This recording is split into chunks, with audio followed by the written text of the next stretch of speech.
Yolanda, we ready? Okay.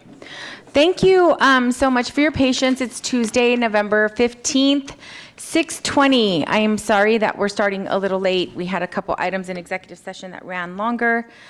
I have, the first thing is, can we have roll call to establish quorum, please? Ms. Luna Rose. Here. Dr. Ravi. Here. Ms. Shah. Here. Ms. Counts. Here. Ms. Grijalva. Here. Thank you. All board members are present. And we have the land acknowledgement.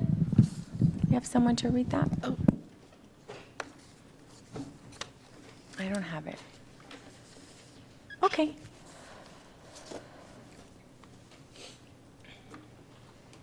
Are you ready? Let me see. Kyla, are you going to be reading the land acknowledgement for us?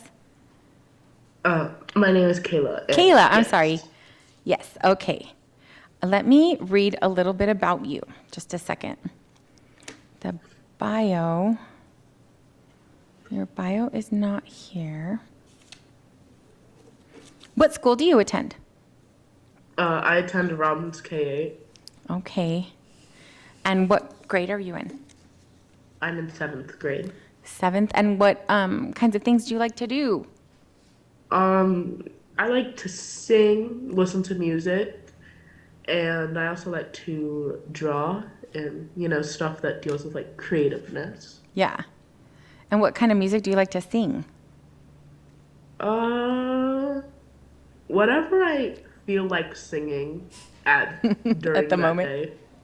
Well, I have that you're also involved in volleyball, track, and basketball, and that the school is starting a drama club, and you're one of the founders of the drama club. That's very impressive. And your dad went to Tucson High, and your mom went to Choya, and your big brother is at Tucson High.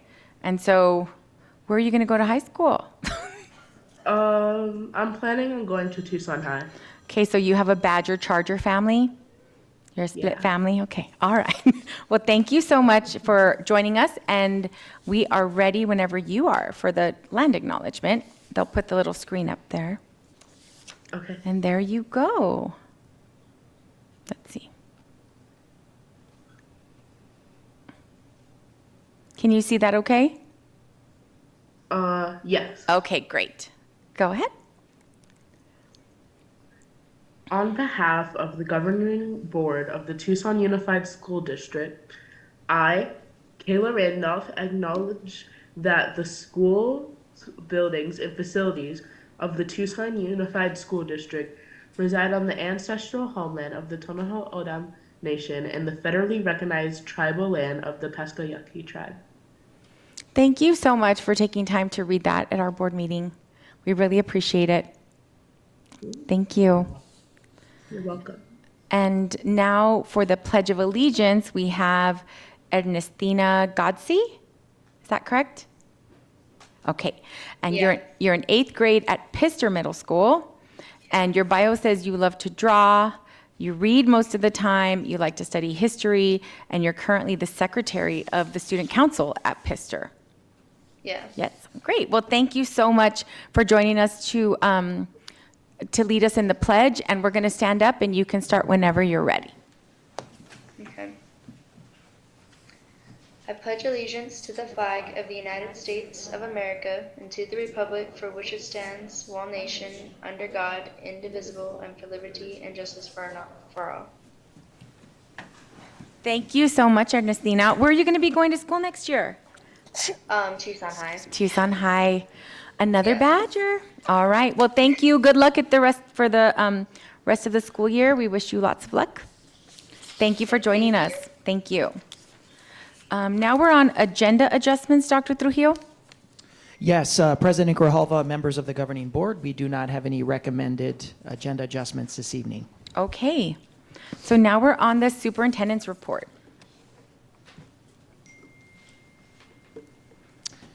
Yes, well, welcome, Tucson Unified Community. We hope that everybody is getting ready for a wonderful holiday season. Thank you for joining us here for our first November meeting. And tonight, we start with some good news coming from the Arizona Department of Education as they released letter grades for Arizona schools and districts just a few weeks ago.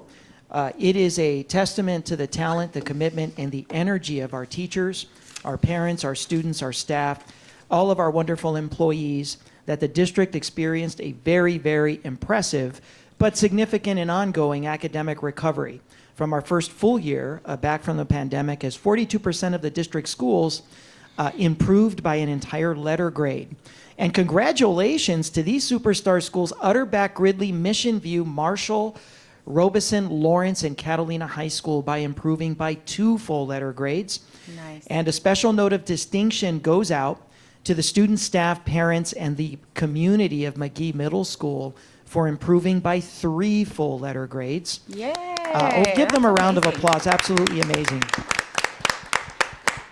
The district increased the total amount of A/B rated schools by almost 20% to a grand total of 43 schools, and reduced the amount of DNF schools in the district by half, from 18 from the last issuance of school letter grades in 18-19 to only 9 with the school letter grades that were released for this year. The number one question that we always ask is, are students learning? And regardless of whether or not we're in a pandemic or we're in a regular school year, the metric to that question is, do our students know more now than they did at the beginning of the school year? And that's a resounding yes for the 21-22 school year, and that's a testament to the will, the resolve, the passion, the talent of all of our wonderful teachers and educators and parents and community members that made this happen, and the kids themselves. So it's a wonderful celebration. There will be celebrations throughout the district as individual schools invite us all to these wonderful events. So I ask all of our board members, try to keep your calendars open as different schools start emailing you. I know myself, I will be visiting the VC community on Friday for their school level celebration for their letter grade. And tonight, we will be taking some significant steps in honoring our commitment to salary decompression for our employees and wage increases for the employees of the district. At the last governing board meeting, yes, thank you. Our employees are ready. At the last governing board meeting, the board examined various scenarios for which it could address the very, very difficult challenge of wage decompression from previous wage adjustments, as well as overall compensation for the employees of the district. The board also reviewed various scenarios in terms of potential salary adjustments that would make bus driver compensation the premier compensation level in Pima County. We will also be seeking to make that recommendation this evening. Tonight, our administrative proposal will seek to establish our bus drivers formally as the highest paid in all of Pima County, while making a substantial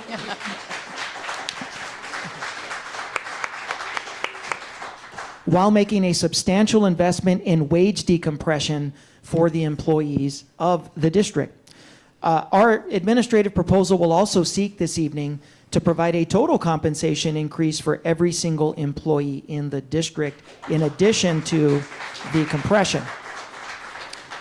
It should be noted that this is not an easy thing to do. There are many unresolved issues around state funding. We still don't know what's going to happen with the aggregate expenditure limit, whether that's going to be extended or waived by this incoming legislature. We don't know. And we also don't know if TUSD is going to continue to receive state equalization funding, as we have always had in the past. The state equalization formula for funding for Arizona school districts has always been given to school districts to address property value disparities between some of the wealthier districts and the poorer districts in the state of Arizona. Whether or not the legislature will continue that funding, we don't know. Together, if the aggregate expenditure limit, which is the constitutional limit that's been set by the legislature, that's been in place since 1980, which caps the amount of budgetary allocations that can be given from the Arizona state budget on K-12 spending, whether that cap is raised or whether or not state equalization aid is discontinued or not, TUSD potentially stands to lose $85 million in funding if those two mechanisms are not addressed by this incoming legislature. So there's going to be some very, very heavy communicating and lobbying work that will have to happen on the part of our lobbyists this upcoming session. But tonight, it's compensation and wage decompression proposal that represents the honoring of a commitment to our employees to take immediate action to address compression, and the wage and compensation proposals by our employee associations at the soonest possible moment. And tonight represents that soonest possible moment. So we're very, very excited about tonight's proposal. And we are even more excited to be welcoming a civil rights hero and icon to the Tucson Unified Community this Thursday in around 48 hours time, this Thursday at 6 p.m. We are proud to welcome Ruby Bridges to Palo Verde High School at 6 p.m. for a very, very special visit to our community. Absolutely. The visit will commemorate the 62nd anniversary of her famous walk across the schoolhouse doors of William Frantz Elementary School in New Orleans on the morning of November 14th, 1960. Miss Bridges was the first African-American child to successfully desegregate the All-Right Elementary School during the New Orleans school desegregation crisis of 1960. Accompanied by U.S. Marshals into the school, the iconic image of the young child taking her first steps into the school became an iconic moment memorialized by legendary American artist Norman Rockwell in his piece titled "The Problem We All Live With." We thank the African American Student Services Department, also working with the students and staff of Palo Verde High School to make this event happen. We're very, very excited to celebrate this momentous visit here to the Tucson Unified Community by a civil rights legend, Miss Ruby Bridges. And tonight on consent, I do want to take a moment to highlight here for all of you another tool that we're seeking to add to the TUSD tool chest with regard to combating the impact of the ongoing teacher shortage in the state of Arizona here in TUSD. In partnership with the University of Arizona and the Arizona Board of Regents, tonight the board will consider approval of the district's participation in the Arizona Pathways program. The program will offer community residents and employees of the district an opportunity to earn a 4-year bachelor's degree via a 17-month program through the University of Arizona. If successful, program participants will secure not only a bachelor's degree, but also full certification as an elementary school teacher with a full endorsement to work with English language learners with an English as a second language endorsement. For applicants that are accepted to the program, tuition will be fully paid along with a $1,000 monthly stipend throughout the program, and participation in this program will provide us an additional strategy as we continue to deal with the impact of the ongoing teacher shortage in the state of Arizona. We're very excited about this possibility as our governing board considers approval. And it's been a very busy few weeks around the district. I want to start with thanking the Educational Enrichment Foundation leadership team led by Don Bell for hosting an absolutely amazing EEF Ray Davies Memorial Luncheon on October 28th. They did an absolutely outstanding job. We had an opportunity to see the Lifetime Achievement Award given to school garden pioneer Sally Marston, and a few moments to honor 20 years of service for our own governing board president, Adelita Grijalva, at the luncheon. I also want to congratulate Dr. John Hosmer, social studies teacher, longtime legendary social studies teacher at Rincon High School, as well as Brenda Kazin, a legendary counselor who has also served for several decades at Rincon High School, for their induction into the Rincon Ranger Hall of Fame. I want to thank the Rincon Ranger Alumni Association for hosting such a wonderful breakfast event last Saturday morning, and for inviting me to be a part of this very, very special event. And I want to thank Rincon alumni and our own governing board secretary, Miss Natalie Luna Rose, also for joining me for that very special breakfast event. It's always great to see our employees honored in such an amazing way. I also want to thank the good people at Literacy Connects and their board and their staff for bringing the Stories That Soar event and making that to Sam Hughes and making it come to life for the students there at Sam Hughes. I want to thank them for welcoming me there to Sam Hughes to see the amazing event. And what Stories That Soar does is it invites students to write their own stories. It's a great way to teach literacy. It's a great way to teach story structure. Students are invited to engage in creative writing where they create their own stories, and they submit their stories to the team at Literacy Connects and the team from Stories That Soar.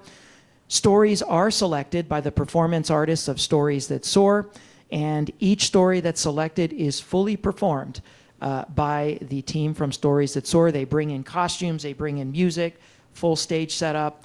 It was an absolutely amazing event there in the courtyard at Sam Hughes, and just watching the excitement of all of our students getting excited about literacy and stories was absolutely amazing. I want to thank our board president, Ms. Grijalva, for joining me for that event as well, and our state representative, Andres Cano, who is a big supporter of Literacy Connects and the Sam Hughes community, also joined us for that event as well.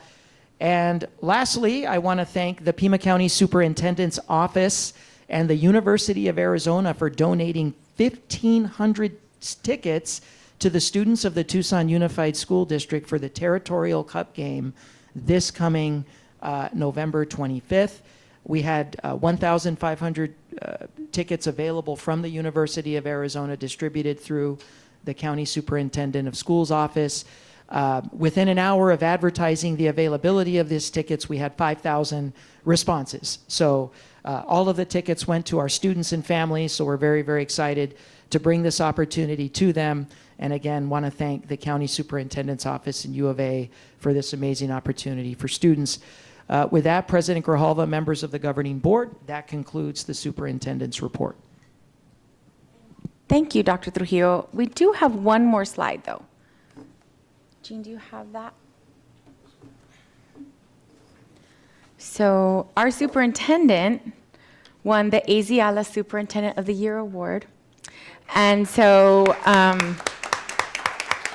that's really great. And so the introduction is Dr. Gabriel Trujillo is a lifelong educator entering into his 26th year of service in public education, starting as a teacher at both elementary and secondary levels in the areas of English as a second language and English language arts, and later moving into school and district level administration. Dr. Trujillo has served numerous administrative roles and is currently the superintendent of the Tucson Unified School District. During his time as a TUSD superintendent, he's helped the district make academic gains, improve many schools' letters grades, which we saw a lot of tonight. Dr. Trujillo regularly holds virtual and in-person community forums to gain feedback and engage families. Dr. Trujillo's undying focus to provide equitable education access to all students, as well as the progress needed to support this goal, enabled the federal court recommendation to grant TUSD full unitary status from a 40-year plus desegregation case. His vision is to achieve excellence in customer service and family and community engagement for the TUSD community. Congratulations, Dr. Trujillo. And so I have a little certificate for you. And if I can ask the board, we can go down and take a quick picture. I wanted to make sure to highlight this because Dr. Trujillo sort of buried it in his weekly communications to the board. It's like, oh, and by the way, it was like the last little bubble. Oh yeah, and I got this. And I just think that it's really important for us to really acknowledge when people in our district are doing good work, because it's interesting that at Arizona and the national level, they make sure to recognize. I mean, look at that really cool award that he received. And so I just wanted to make sure that you heard from us that we appreciate your work here too. Thank you.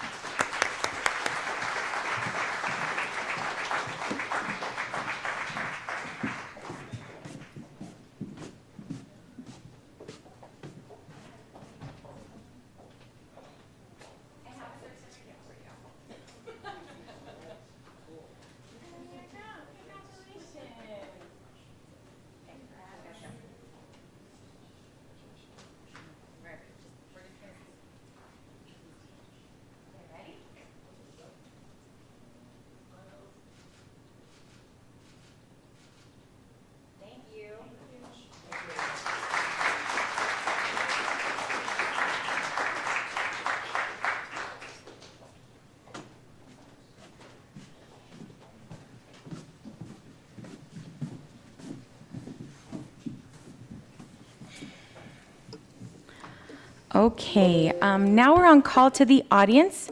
So I'll turn that over to Clerk Luna Rose. Thank you, Ms. Grijalva. Good evening, everybody, and thank you for joining us. And we appreciate you being here this evening and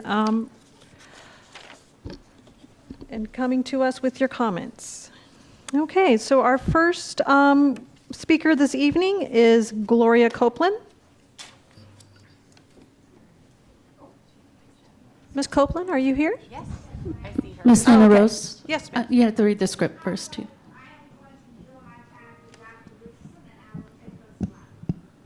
Okay. I'm sorry. The script? Oh, thank you. Thank you. Just a moment, Ms. Copeland, let me read the script. Members of the public may speak during the call to the audience portion of the agenda. The governing board president shall be responsible for recognizing speakers and for maintaining proper order by setting such limitations as they may be appropriate. For those who want to speak in person or have their comments read, may email or call the board office or may complete a request to the board, a request to address the board form at any time before the close of the call of the audience. The speaker must state their full name and topic prior to addressing the board. Speakers are encouraged to be brief with a maximum time of 3 minutes. If there are documents for the board, please give them to the board office staff and they will ensure each board member receives a copy. Those attending the meeting and/or speaking before the board shall observe rules of propriety, decorum, and good conduct. Speakers shall refrain from impertinent or slanderous remarks. And because TUSD serves students from preschool through high school, speakers should be aware that there may be children present. At the conclusion of the call to the audience, the governing board president will ask if individual board members wish to respond to those who have addressed the board, wish to ask staff to review a matter, or wish to ask that a matter be put forth on a future agenda. No more than 2 board members may address each topic. Now we can go to Ms. Copeland. Thank you. I think she asked to switch with Dr. Richardson. Oh, okay. It'll be Dr. Richardson. And then All right. Now we'll hear from Dr. Richardson. Thank you.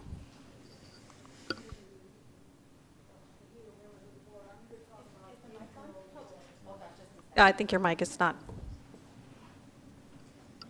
Good evening. I'm here to talk about an 8-year-old boy at one of your elementary schools who has been out of school for 15 days because he was charged with sexual harassment under your Title IX policies. He was charged with that because he is alleged to have touched another kid inappropriately. Initially, he was suspended for 3 days. When his mother brought him back to school after those 3 days, she was told he had to enroll in TUVA and could not return to school because a Title IX complaint had been filed. The police contacted the mother, told him that the school principal had urged the other parent to file that complaint. The police, of course, would not be doing anything about this because the child is 8. They also asked from the school called DDS to file a complaint against the home also. I met with the parent and the principal on November 4th trying to get more information about this. What she said was that because the parent had filed a Title IX complaint, they had to do an investigation and that all matters were being handled by the Title IX coordinator.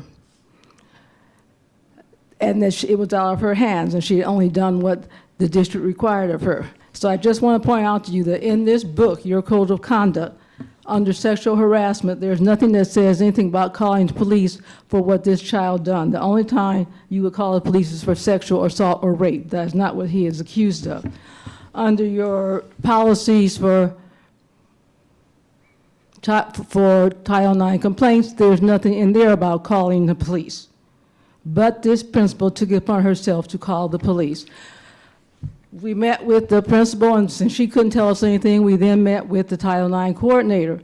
We asked her why this young man had been removed from school. She said that based upon their risk analysis, it was determined it would not be safe for him to return to school. I asked for the criteria for this risk analysis. There is none. She said it's all done on a case-by-case basis. And so they had no standards for what would determine whether or not this child could return to school. I then asked how long this process is going to take because all it says in here is reasonable time limits. She said that the time was proceeding very fast and the investigator was handling the situation. I asked who the investigator was. She said it was the principal. I said, well, somebody needs to tell the principal, because when we were there, she said it was not in her hands anymore.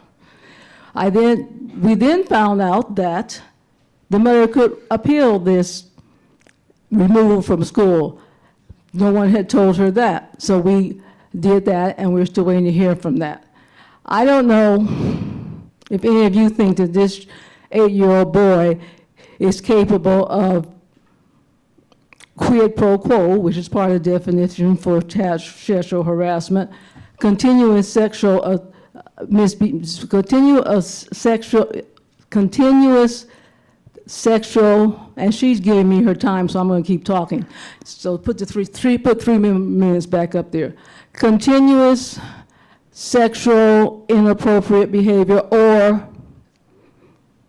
sexual assault. He's 8. If any of you think that this 8-year-old boy is guilty of any of that, then shame on you.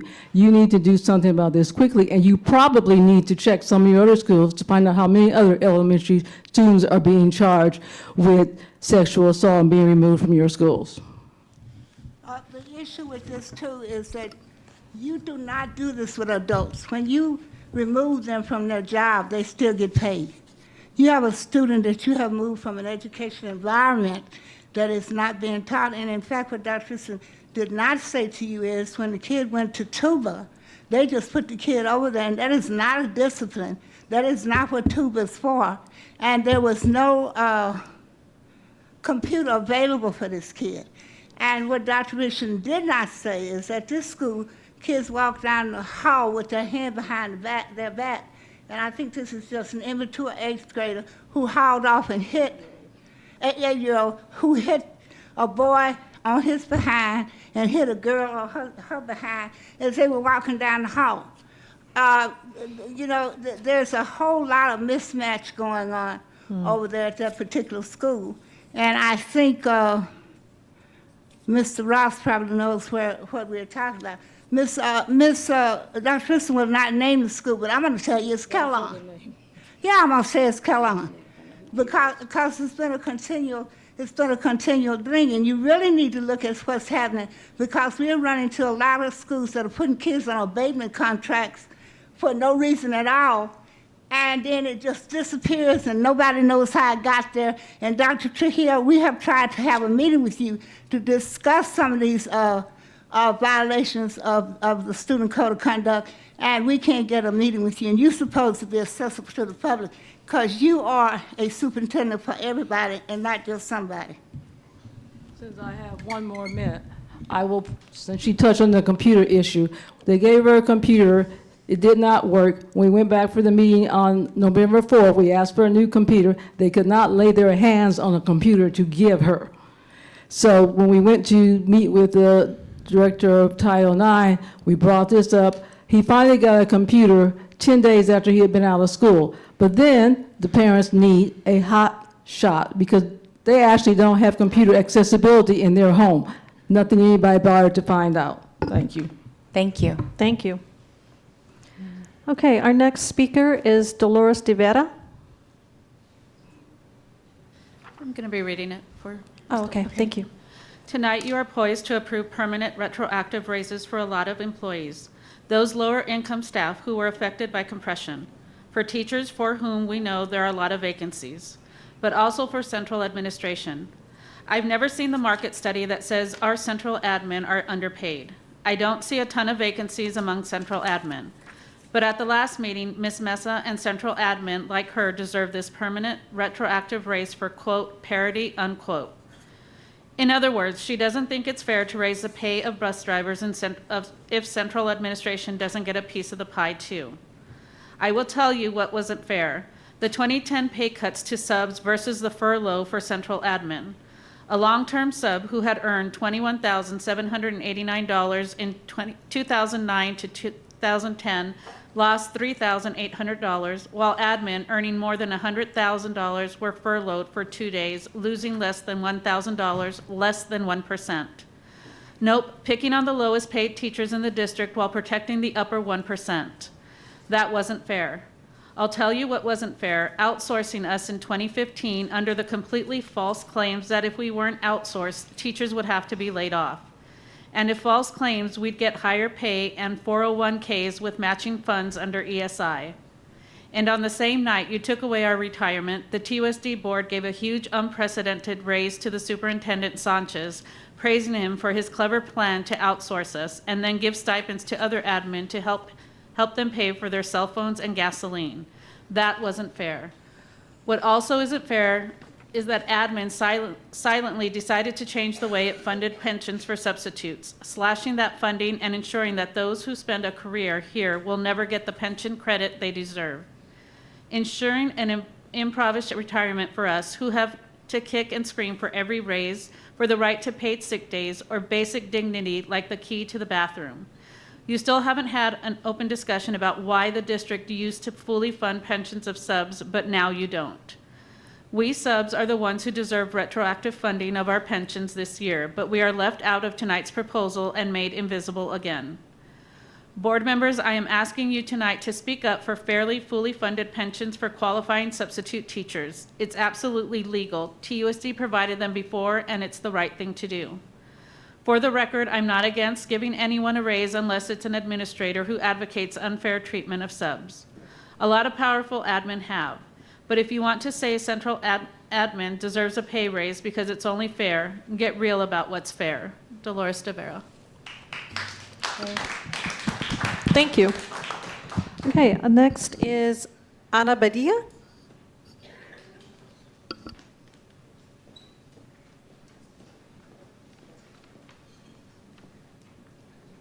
Good evening, Madam President, board members, and Superintendent Dr. Trujillo.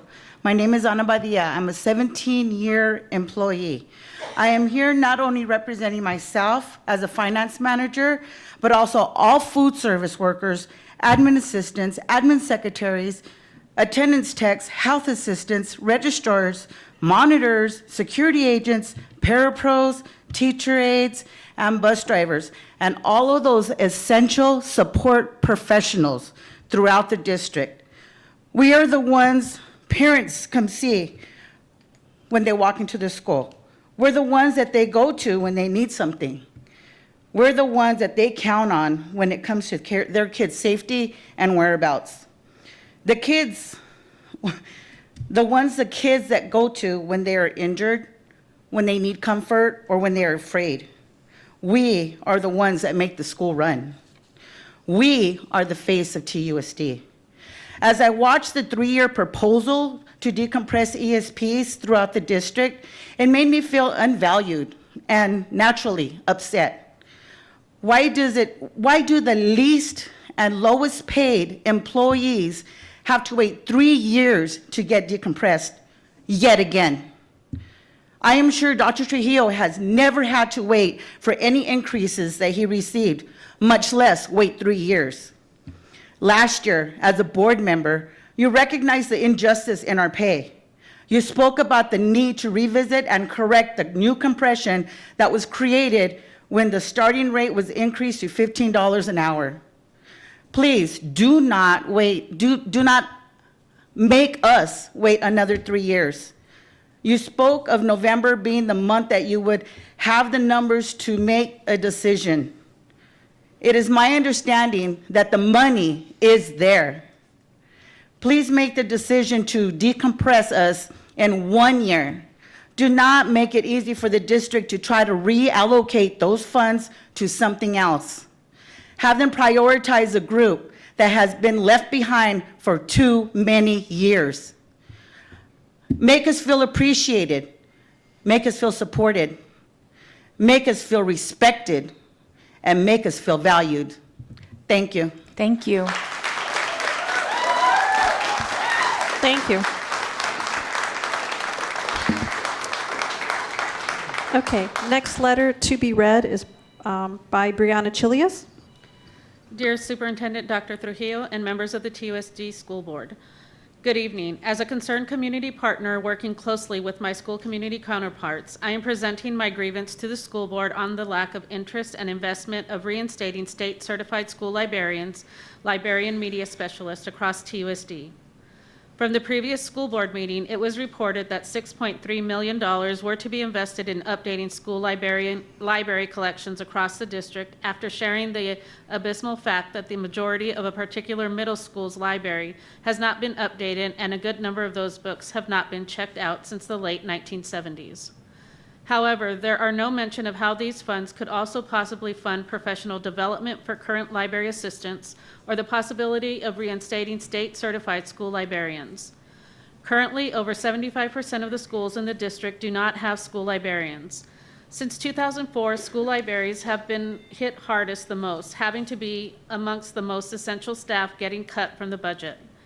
As a former district employee, specifically as a former school library assistant, this is extremely concerning, as students will need certified school library media specialists now more than ever in this ever-evolving information age to teach 21st digital citizenship skills to students to become more knowledgeable, confident, and informed information consumers amongst a plethora of other things. This great educational inequity is affecting most schools across the district impacted by not having certified library media specialists present in school libraries, which needs to be addressed until the Rights to Read Act is signed into law. My one only question to Dr. Trujillo is that will the school librarian restoration project be under review now that was initiated back in October 2019 by former TUSD librarian Judy Morellian? Lastly and not least, my loss of opportunity to have served the teachers, kids, and parents as a school board member for the school district. I may not have won one of these seats to the school board, but I will be happy to continue to show up, show my support, and advocate for stronger investment in school library staff and equitable access to newly updated school library collections across the district. Please understand that there is no love lost, and I'm very happy to continue my work for where I'm at, especially as a children's librarian with Pima County Public Library. The voters who participated in this year's election have made their voices and choices loud and clear, but I also cannot help to think if they ultimately had the kids of TUSD in mind when they were making those very same choices. Thank you. Thank you. Okay, thank you. Okay, the next person is Lillian Fox.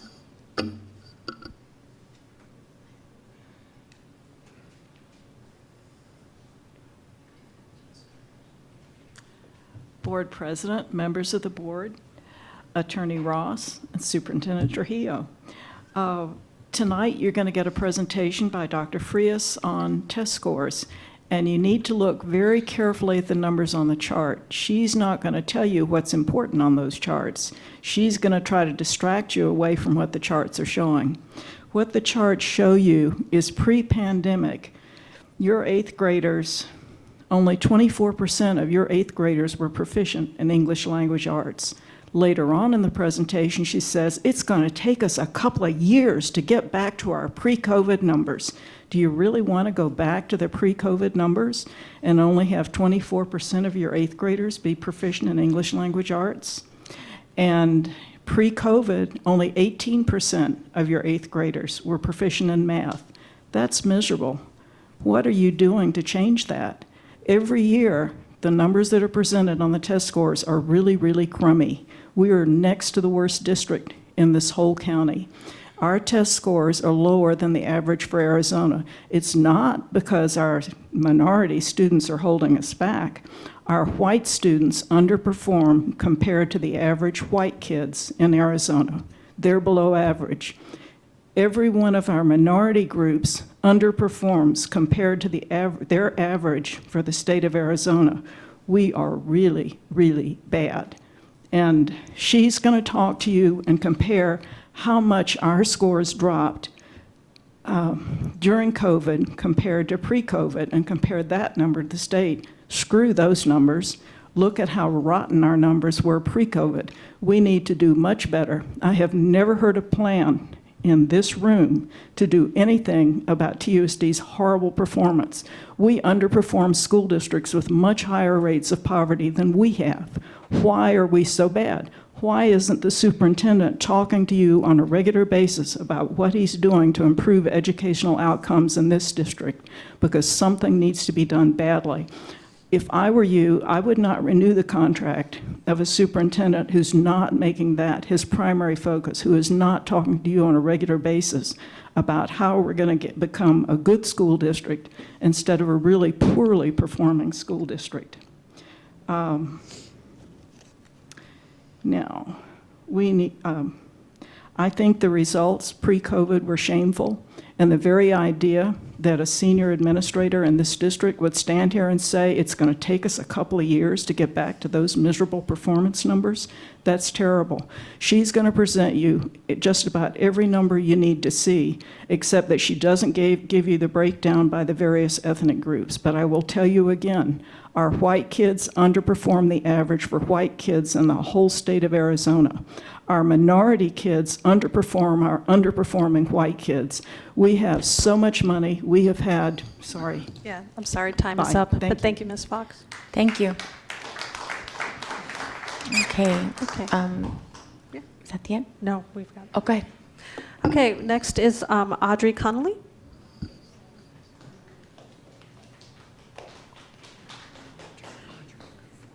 Okay.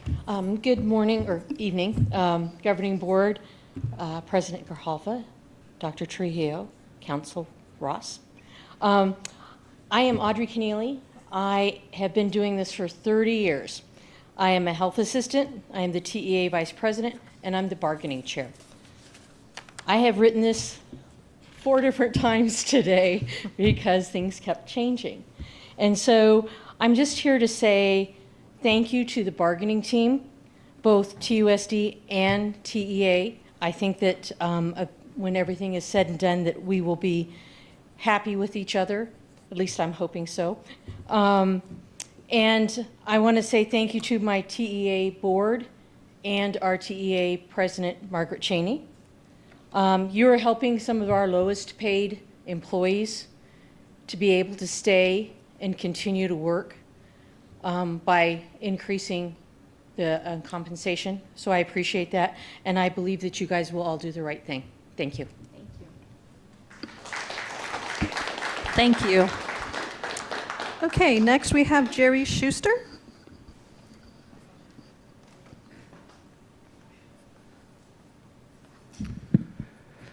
Good evening, President Grijalva, members of the Governing Board, Dr. Trujillo, Councilor Ross, and staff. Once again, thank you for this opportunity to speak before you. My name is Jerry Schuster, and I'm a substitute teacher with TUSD. But tonight, instead of just speaking about, or instead of speaking about an issue with substitutes per se, I do want to actually state that I think it'd be a good idea to renew Dr. Trujillo's contract. And the reasons I'm thinking of is, yes, we're facing numerous challenges. We all, that's obvious. We all know that. But we also have to figure that we've just been through 2 years of COVID, and we've had to go through shutdowns imposed from the state and the federal government. And if you look at what Dr. Trujillo has accomplished over the last several years, well, for one thing, the whole concept of administering the district in 5 geographically contiguous regions, Dr. Trujillo spearheaded that, and the whole situation with COVID and leading the district through an unprecedented situation. There was no roadmap for this. These are totally uncharted waters. So yes, there's certainly a lot of challenges we're facing, as previous speakers had indicated.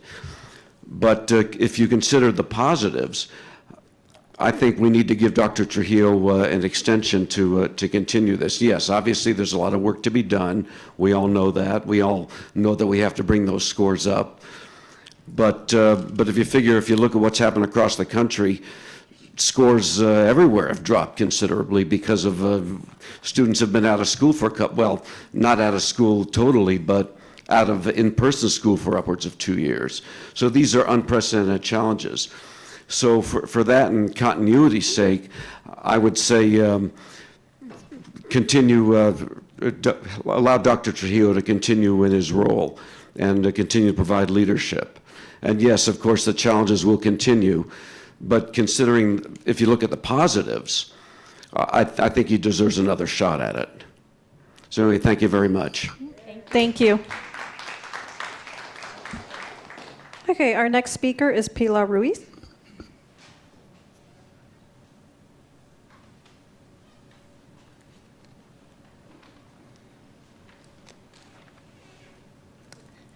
Good evening, Board. My name is Pilar Reese, and just a little PS to Jerry's.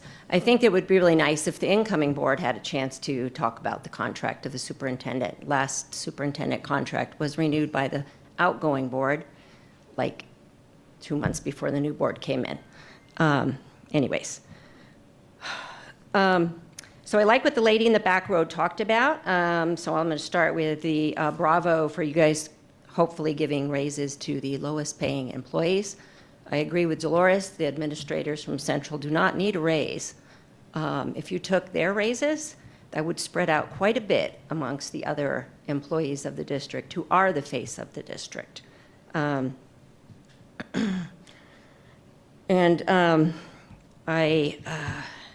other thing is we didn't used to have 6 regional superintendents. That's a huge amount of money. You know, if we're going to lose 85 quote million dollars, you guys need to figure out ways to cut the fat at the top. You need to put the money into the students and then the employees who are with our kids every day, in and out. So I just wanted to remind you all, most of you weren't on the board when this thing happened, but Ms. Grijalva, you were. So I hope that the issue with Mr. Romero versus TUSD the public has not forgotten. The public has not forgotten about the things that have happened in TUSD. So I hope that people are not trying to cover those things up and just pretend we don't know what's happening. I hope that people are not practicing nepotism and are recusing themselves from when their friends are being discussed. Things in TUSD need to change. We need to take the personal friendships off the table. And the truth is that Mr. Romero deserved what happened. He deserved to be terminated. And I hope that you all remember who you serve, and it is not your friends, and that the nepotism stops. Okay, sorry, the time always freaks me out a little bit. And I think you guys have student activities on the agenda. And that's a whole other topic, but some of you who've been like on the audit committee might know that some personal audits were done of student activity funds a few years ago. I actually looked at some numbers, and so you need to take a close look at them because there was a trip out of Tucson High where the students were buying lingerie, makeup, clothes on our dollars, on the kids' dollars. There's a lot of weird things happening. Anyways, please investigate things that you're not sure about. There's a lot of information out there. Thanks. Thank you. Next is Bets Putnam Hidalgo.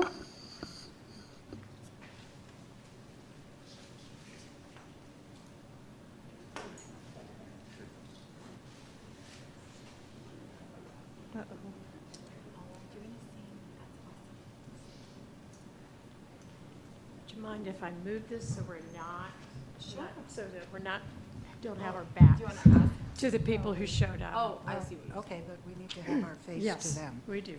Okay. Very good. We support TUSD substitute teachers standing strong because it's clear that TUSD treats substitutes wrong. We've come together this fine day to stand up for what's right. Until our dying day we'll sing and shout with all our might.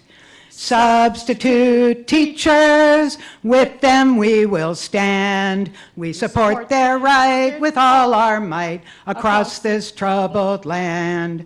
Administrations do not have the right to give themselves raises while they leave substitute pensions on the shelves. We can only do what's right for substitute teachers in schools. If administrators get a raise, do they think subs are fools? Substitute teachers, With them we will stand. We support their right with all our might across this troubled land. Substitute teachers should have the right to pensions too. If administrators don't learn that this day, they'll come to rue. Substitutes won't shut up or go back to how it's been. We'll help them fight in courts and in the streets until they win. Substitute teachers, with them we will stand. We support their right with all our might across this troubled land. That's from the Raging Grannies. Thank you. Thank you. Okay. Our next speaker is Margaret Cheney.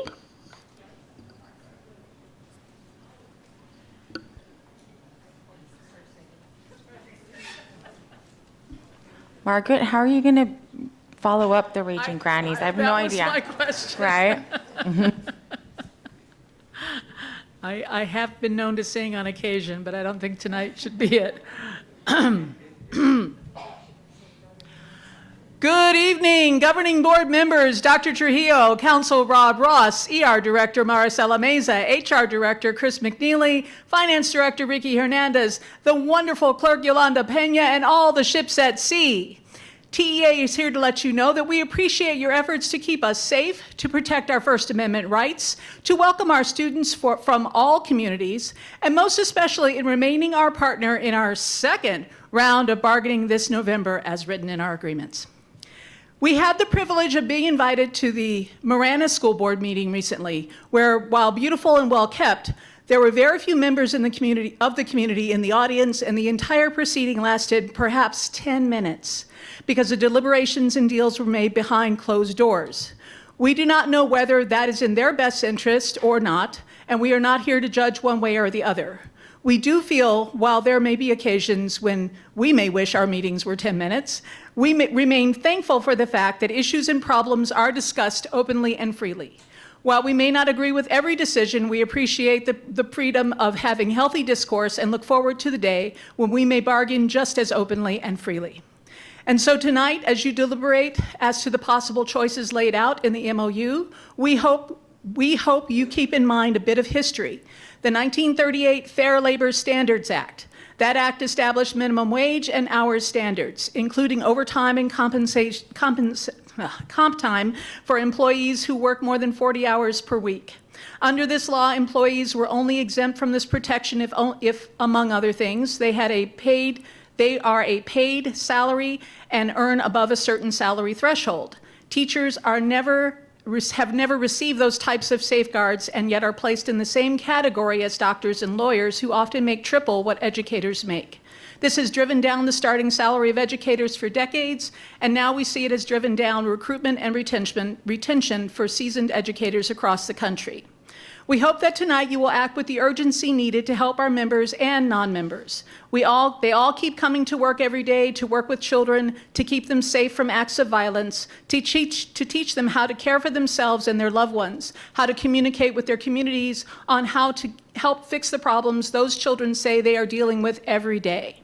It is a never-ending cycle of people helping one another through partnership and trust at an age and time that makes everyone wonder what could possibly happen next. And will we be able to make it through together and whole? TEA sees hope on the horizon. We hope you will continue to share our dream of investing in our workers who will invest in our schools and students. Thank you, TUSD School Board and Superintendent Trujillo, in believing in us as we believe in you. And that's the best imitation of James Butler I could possibly manage. Thank you. Thank you, Ms. Cheney.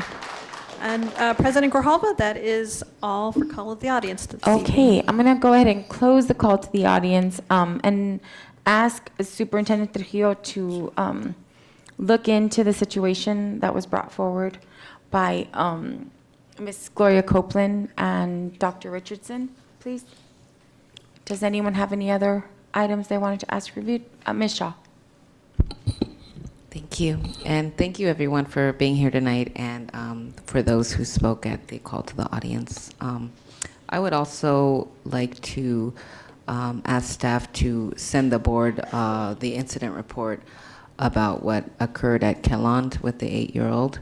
I would also like us to be sent a 4-year summary of all students who were issued Title IX complaints and what schools they occurred at. I want to thank Bets Putnam Hidalgo and the Raging Grannies for that riveting performance art piece. Very nice. And, you know, I requested that on the future agenda that the sub issue and the presentation for subs to get into the retirement system, and hoping that it will be put on the agenda one of these days. But I do support that ask.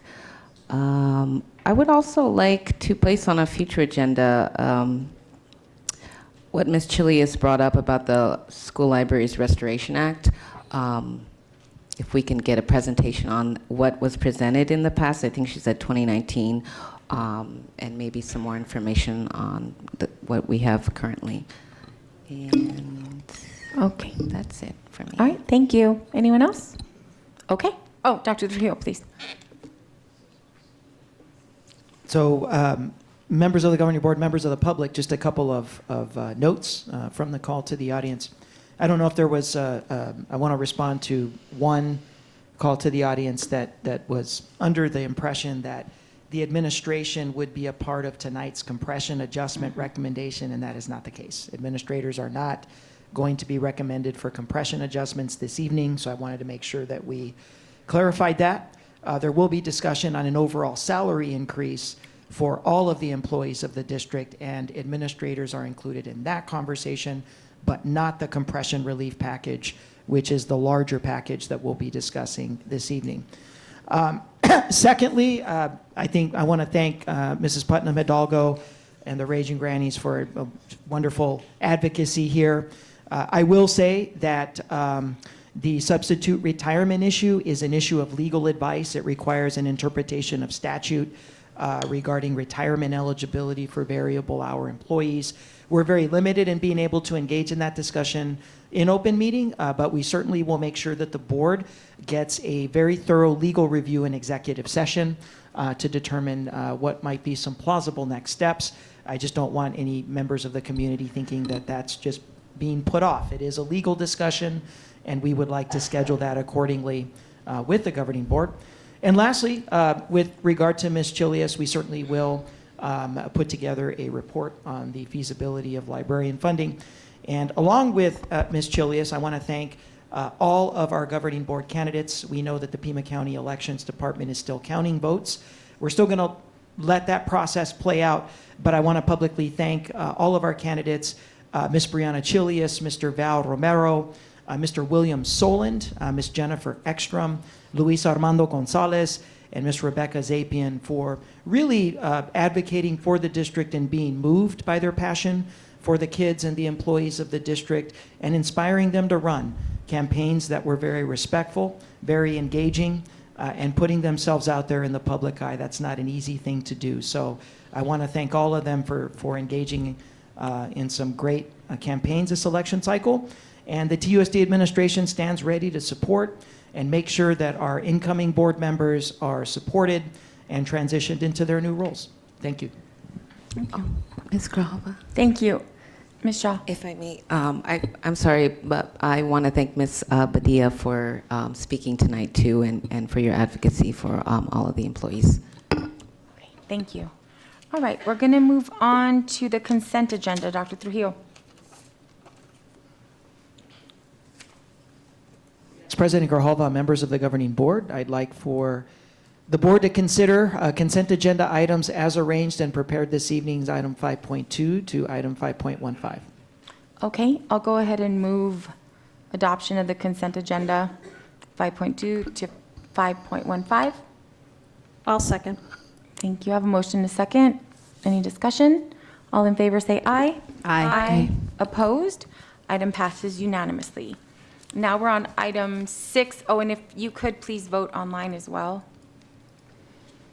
Item 6.1 is school year 22-23 employee compensation, wage compression, and bus driver wage recommendations. Dr. Trujillo. Yes, and we know that this is the highlighted item of the evening for all of our employees. I'd like to welcome our Chief Financial Officer, Mr. Ricky Hernandez, to the podium, as well as our Director for Employee Relations, Ms. Maricela Mesa, and our Human Resources Executive Director, Mr. Christopher McNeely, to take us through tonight's administrative proposal. Thank you.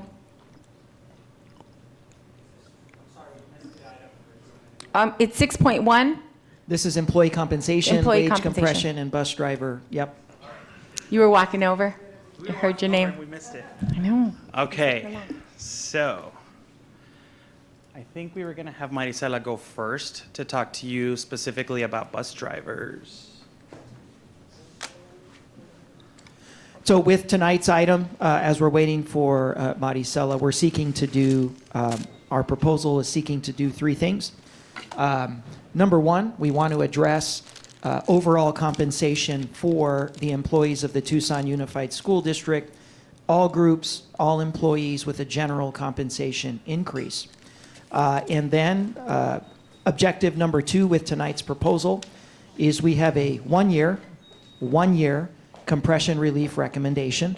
We know that previously at the study session we had discussed three. Tonight we will be proposing a one-year compression relief proposal for wage decompression. And the third objective for tonight's proposal is to firmly establish our bus drivers as the highest paid bus drivers in Pima County, along with a compression adjustment for that new wage.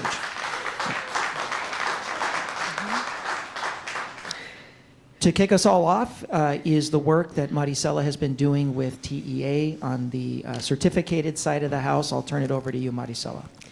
Thank you, Dr. Trujillo. President Grijalva, governing board members, we were here in the spring, and at that time the board approved increases that were definitely better than the year before, and retention stipends, and we're very grateful and felt very positive coming out of negotiations last year and heading into the school year. Some conversations began again. Some things came up, and TEA and other groups wanted to revisit compensation. For example, the state provided some more budget capacity, so we were able to review it. Other things that occurred was the minimum wage increase approved by our governing board and the substitute teacher rate increase approved by the governing board.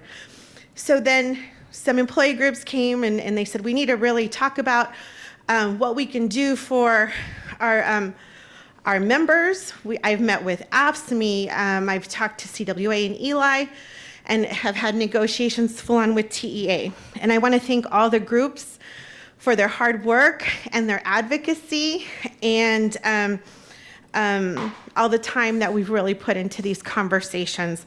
While sometimes it's very, they can be difficult, I find them to be productive at all times. So with that, for the board's consideration, we've been working with TEA, and we have a proposal as far as the TDRA consensus, those on the TDRA salary schedule. And it's listed here. We have an MOA that will mirror this language, and the same thing for TDRA employees who are in their second year or more. The reason they are broken up is because employees who have been with TUSD and employees that are new to TUSD, we want to ensure that everyone's getting paid the same amount of money for the same number of years of work, or same number of years of experience. We also have TDRB, OTPT, SLP. This would be what we think of as the TDRB salary schedule, and we have $1,000 applied to the salary schedule.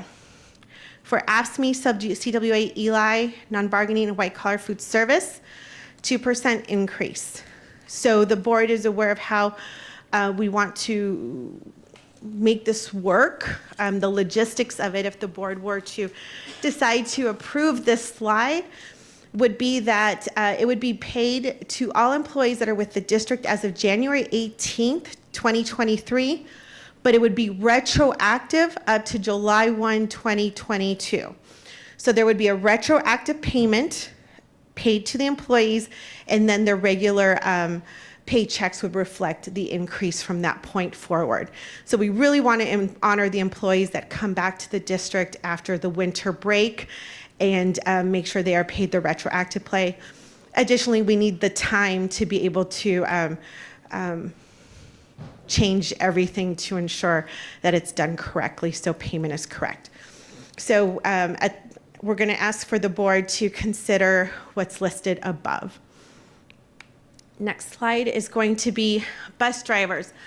Last time I was here, talked in depth about bus drivers and salaries in other areas. Not going to go into depth of that. You have all the information before you.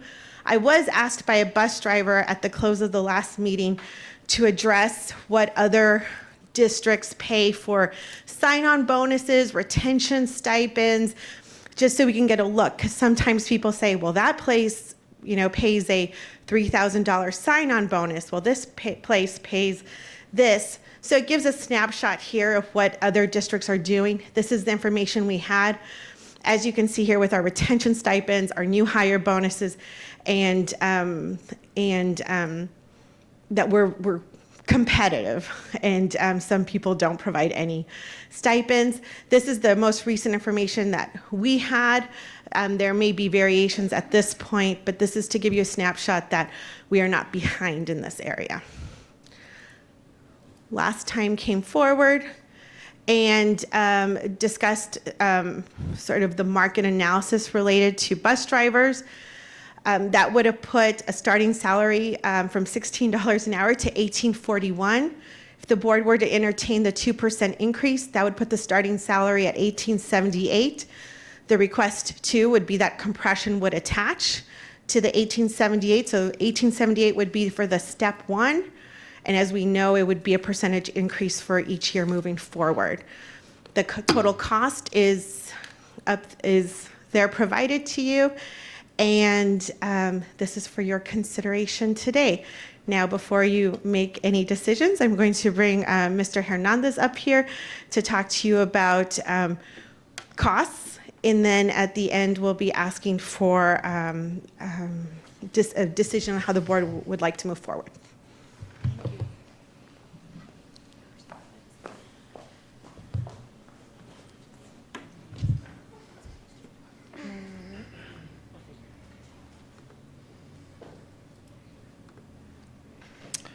All right, good evening again, board members. This is a presentation that will go a little bit more in depth into what Ms. Mesa discussed in addition to a financial forecast to show you the impact of the salary proposal that we're presenting to you for your consideration. So let's start with assumptions of our district financial picture. So we are assuming right now that we will not have student growth beyond fiscal year 23. We don't have any assumptions in regards to whether we're going to lose kids or not, but we are using the current weighted student count as the base for calculating the financial picture that I'll present to you. There's an inflation factor in here. I'm assuming a 2% inflation factor into fiscal year 24. We received 8.8% this fiscal year. I would call that to be an anomaly. We certainly, appreciate the support that the state provided to the district, but I don't foresee that we would receive an inflation factor of that level in the foreseeable future. The 2% is the maximum, and then beyond that is a 1% starting in fiscal year 25. Teacher Experience Index, right now we are projecting that our Teacher Experience Index will increase, which means that our average years of experience for our teachers is greater than the average number of years of experience for statewide teachers. So that does provide some additional revenue to the district. What do the revenue categories look like now? So these, again, they incorporate a 1% inflator. The teacher experience is equal starting in fiscal year 24. And I'm also showing you that the Prop 123 revenues that we currently enjoy will end by June 30th of 25, and currently there is no likely replacement for those dollars. So those zero out after fiscal year 25 going into 26 and 27. And you can see what the estimated revenues are going out for the next 4 years. This is the current summary forecast. So once you compile revenues against expenditures, and I will break down those expenditures in a current slide, that you will see this is how our current picture, without taking a look at any of the salary proposals, this does include some of the proposals that you've already approved. Our remaining balance going through fiscal year 27 is a healthy $31 to $43 million. Our 1% carryover pledge is met. We do have some deficits, but our carryover is capable of handling those overages from one year to the next. Now, there are other sources of funding that you've seen, other elements that are available for the board to consider as part of revenue that's available to do some of the things that we need as a district. However, I caution the district to not, and the board to not use these for what I would otherwise call routine expenditures for our day-to-day. This is really the one source of emergency or reserve funding besides our 1% commitment that we have available. On top of that, I am providing 2 snippets from our Fitch ratings. For those of you who don't know, Moody's and Fitch provide ratings to major governments, businesses on their outlook, their financial pictures, so that investors who are actually putting money into those places know essentially what they're getting themselves into. Our Fitch rating was actually revised this fall from being stable to having a positive outlook. And the snippet that Fitch provided is that the positive outlook reflects the district's improved budgeting, our recent growth in fund balance, and the unaudited results of our fiscal year 22 indicate that the district is able to maintain an improved fiscal cushion now that federal stimulus has expired. So external entities are aware of the fact that we've been good at maintaining our budget, maintaining a healthy balance, particularly in some of these unrestricted sources of funding that we have, and that has actually led us to have a positive rating with external rating systems. Next slide. Okay, so these are some of the salary and instructional priorities that you've looked at in the past. So some of the salary adjustments that have been approved by the board are on the left in the blue box, and the costs associated with them. On the right, you have instructional priorities that the board has expressed an interest in funding. These are currently not in place. Those are the costs, about $8.2 million to fund these additional priorities in the orange box to the right.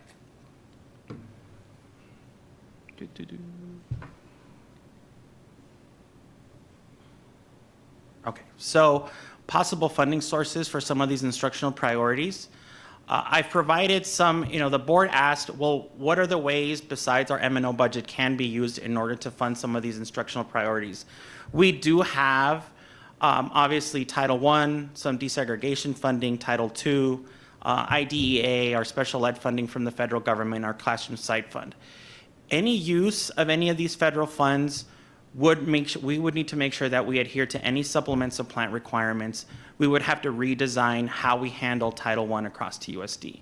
Any use of desegregation funds, especially at this level, would require a performance impact analysis to this board in order for you to understand and approve any changes in allocations. And lastly, the caution around the classroom site fund is that the classroom site fund formula is based on enrollment and the sales tax revenue coming into state coffers that are then distributed to all school districts across the state. With inflation the way it is, with discussions around recession in the economy, sales tax revenue then becomes volatile when it comes to the classroom site fund. So pouring certain priorities into the classroom site fund becomes kind of a question of do we and how do we do it, if that's the direction of the board wants to take. So what is the salary proposal and the carry forward impact and sample positions all wrapped up? So this is the salary proposal. All classified staff will receive a 2% increase plus a compression adjustment on a sliding scale. And I will provide that scale so that you can see what that looks in the grades for all of the classified staff. All other classifications are going to be unchanged from the study session proposal that you received on October 25th. So anybody who is not classified, not a teacher, or not classified, everybody who's teachers, administrators, whatever the case may be, that proposal remains the same. The outcomes are this. It reduces the overall cost from the original $18 million price tag down to an $11.5 million price tag. That would be the investment in order to accomplish this. The caveat is that by the end of fiscal year 26, we are currently projecting a carryover deficit of $8.8 million. So that is the one element that we would still have to mitigate going into future years in order to accomplish this proposal. The positives behind it, though, is that provides a greater impact for classified staff who are essentially at the lower end of the salary schedule. They are going to receive not only an increase, but compression that is equal to or greater than the current rate of inflation. So inflation is hovering about 8% or so. Some people are going to receive at least 8%, if not more, if you're at kind of the lower end of the salary schedule. On top of that, this doesn't require us to come back and talk to you about compression adjustments in any of the grades. This essentially solves the compression issue for the foreseeable future, right? If there are other future, salary issues that we need to discuss, certainly that could make changes to compression. But right now, we are projecting no additional need for compression adjustments. So the compression scale, and I know it's a little bit difficult to see, but if you're on grade D, compression is 0, and the only reason there is because those individuals went from $13.50 to $15. So they've received a substantial increase already. They are no longer compressed. If you start at grade E, you'll get a 4% plus your 2. It will peak at grade G. You'll get a compression of 12 plus 2%. So those classifications that are in grade G will get a 14% increase in their pay. As you get higher on the salary schedule, so if you go down to like S, T, and U, those individuals get less compression. They are less compressed, but will still get a 2% increase. So if you're in grade U, you would get your 2 plus your 1. You'd get a 3% raise. So really what we're trying to focus on is how do we make sure that we focus on compression on those most affected within the classified staff schedule.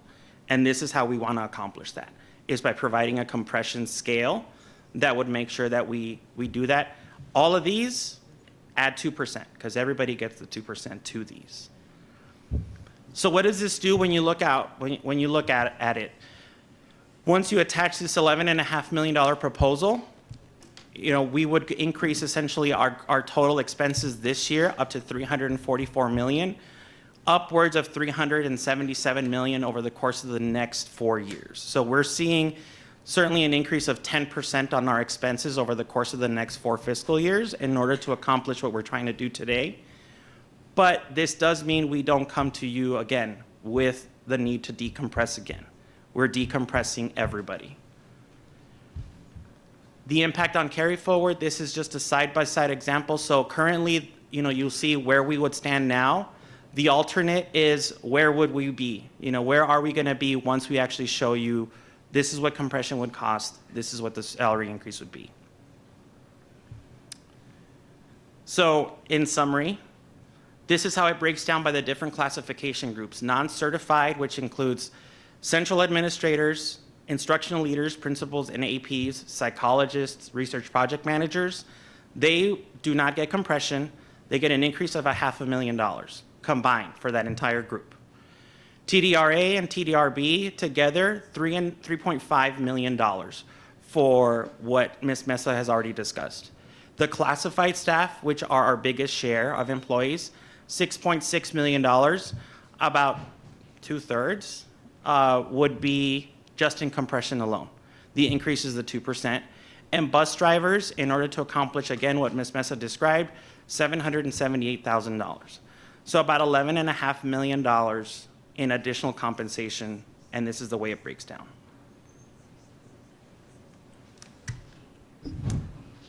Just to kind of show that 1841, this kind of comes off the slides that you saw back in October. This is the current entry rate, the Arizona median rate, and the metro average. certainly, again, to echo what Dr. Trujillo said, this would make the starting wage of a TUSD bus driver the highest among all jurisdictions in Pima County.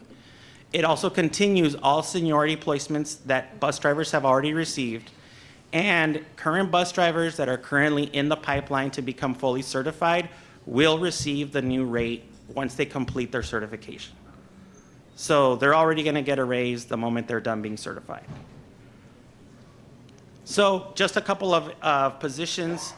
These are a lot of positions that live at our schools in particular.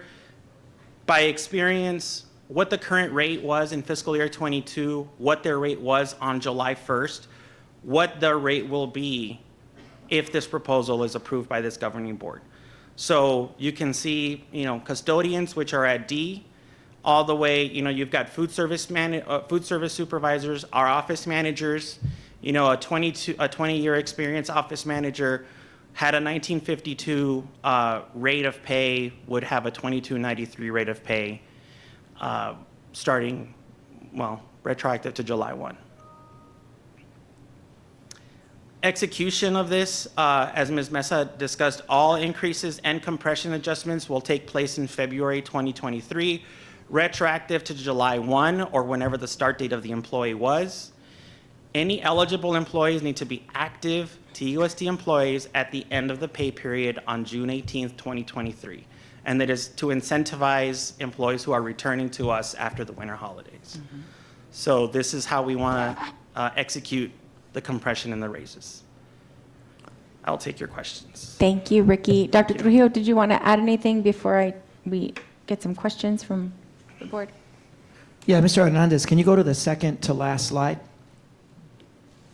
So I want to be clear, the proposed rates in the last column, that's inclusive of the compression adjustment plus the 2%, or is that before the 2%? This is before the 2%. So that there's an additional 2% increase that goes for all of the employees, which is part of our proposal, that will be tacked on to these hourly rates so that our employees will get more than what's even reflected here. Okay. Correct.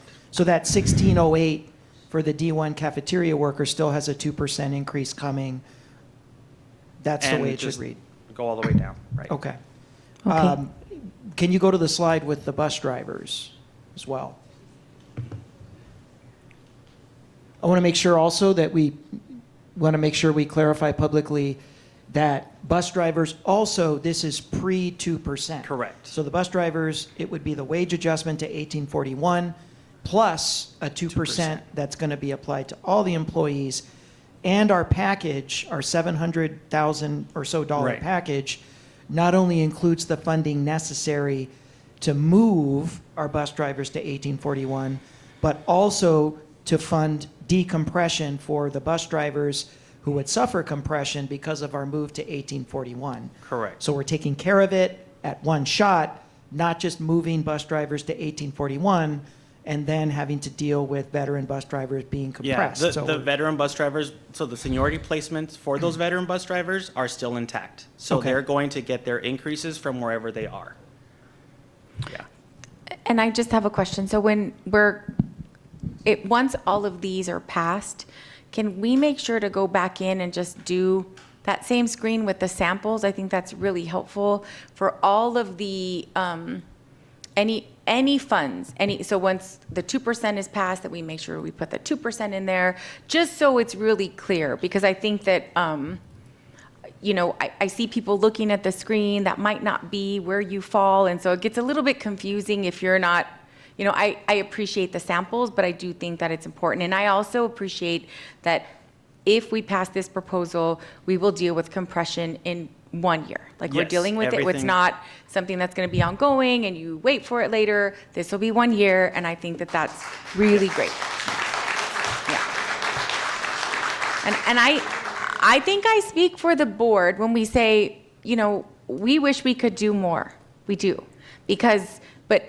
We are basically in a position where we need to make sure that we can equitably distribute raises across the board and target in certain areas. I know that that's what we've done as a board. We prioritize certain initiatives that I think have been really important and positive for the young people in our district while continuing to support you, and that I'm just really glad that I get to vote for a proposal like this, because I'm happy that all of the work that all of you have put in have resulted in something like this that makes it easy for us to vote for. So, board members, any questions or comments?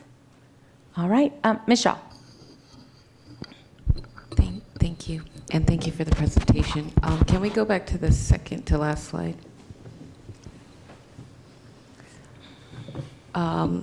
So I see that this is going to be a retroactive payment starting February 2023. How is that going to be done? Like, just the full, the retroactive payment will be given like in a chunk on that day in February? But can we not give it to them sooner, like before the holidays begin? The reason we can't, the reason we don't want to do it before the holidays, it's not that we don't want to do it, I should say. With all of the other stipends that we're currently processing, ESSER retention stipends, the stipends for all the early childhood educators, classroom site fund stipends, in addition to regular payroll, we've got a 6 payroll team for 8,000 people. It's just not going to be doable. It's not realistic. We did have, when we had a discussion, could we do this in December? Our employee groups asked about when, how soon could we do this? Our goal was to try to do this the right way versus trying to do it the fast way. And because of the size of our payroll department and the number of employees and the number of changes we're attempting to make, we want to make sure that we implement this correctly. Our hope is to do it hopefully before rodeo break.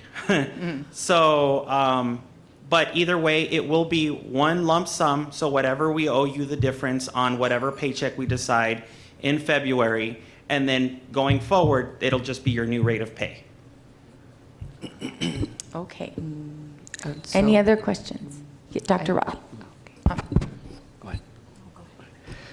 All right. Thank you, President Grijalva, and I want to thank our staff for all the work over these months and all the conversations with us, with our union leaders, with our employees to get to a proposal that we can support tonight. There's a sea of red for those in the audience and online. There's a sea of red that I'm looking at right now, and I really appreciate all the advocacy that we get from our employees throughout our district time and time again, and all the work you're doing to really advocate to make sure we can recruit and retain the best workforce in TUSD. And I think I speak for parents throughout our district when we recognize every time I see my daughter, she comes home from school, she's a 5th grader in TUSD, how important her teacher is to her and her success in life. How important is that bus driver who takes her from her school to Kidco every afternoon is. How important the lunch monitor is. How important everyone throughout the school is who's working with her and making sure she's in a safe, warm, and welcoming place. I know that parents, not just governing board members, but as a parent, how much it is important to me and how much it means to me to be able to vote for this tonight, to know that we're doing something important, that we're putting a little bit of strain on the budget, which we'll recognize, and I appreciate Mr. Hernandez for really being honest about that as well and being transparent upon the strain and work we need to do with the budget to make sure that we're in a good position in the years ahead. But this is too important to do to make sure that we can recruit and retain the best, because the best is all our students deserve. All of our students, all 40,000 some students that we have deserve the best that we can get. And so thank you everyone for the advocacy. Thank you for our administration and staff for all the work, and I really appreciate my colleagues here on the dais for all the advocacy that we're doing here, and I look forward to voting in favor of this tonight. Thank you. Ms. Counts? Oh, I didn't have anything. Oh, I'm okay. just very excited to vote for this. And I am so impressed with all the work that has been done. These are just huge changes, and I think this last year on the board, we've just made so many big changes and really changing people's lives and changing wages. So I'm excited. Thank you all for your work and ready to vote when you are. Ms. Luna Rose.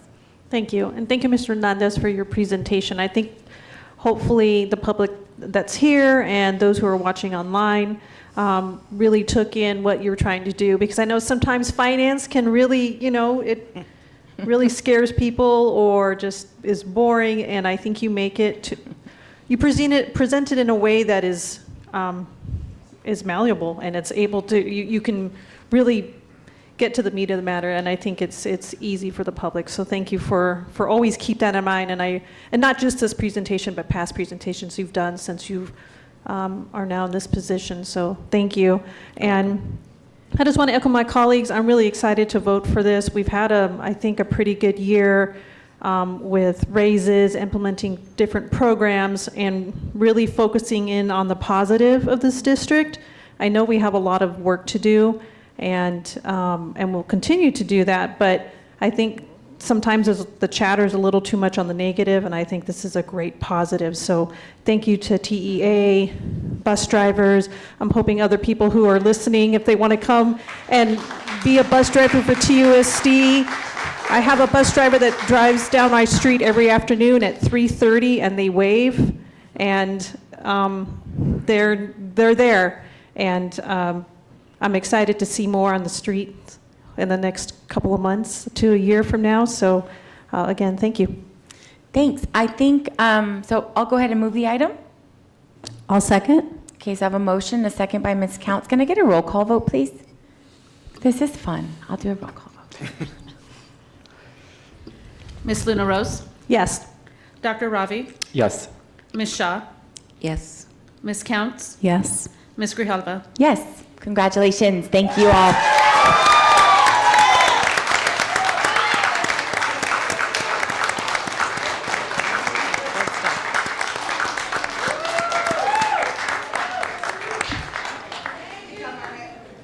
And we won't get mad if you leave, because I know your days start really early. So thank you all for being here. Do you want to take a really quick, like, 5-minute break? Okay. Please. Great. Thank you. I'm like almost here right now.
Can we get started? We're ready? Okay. We're going to go ahead and get started if that's okay. It's almost 8 o'clock, and we're not too far through the agenda. Okay. So next on the agenda, 6.2, is consideration of the 2023-2026 superintendent contract. I believe I'm going to turn it over to Mr. Ross to go over some of the highlights. Thank you, Ms. Grijalva. As you said, one of the major highlights here is the term. So this would be a 3-year, this contract proposal to offer to the superintendent would be a 3-year contract beginning on July 1, 2023, expiring on June 30th, 2026. That is the maximum that Arizona law allows for a term of superintendent's contract.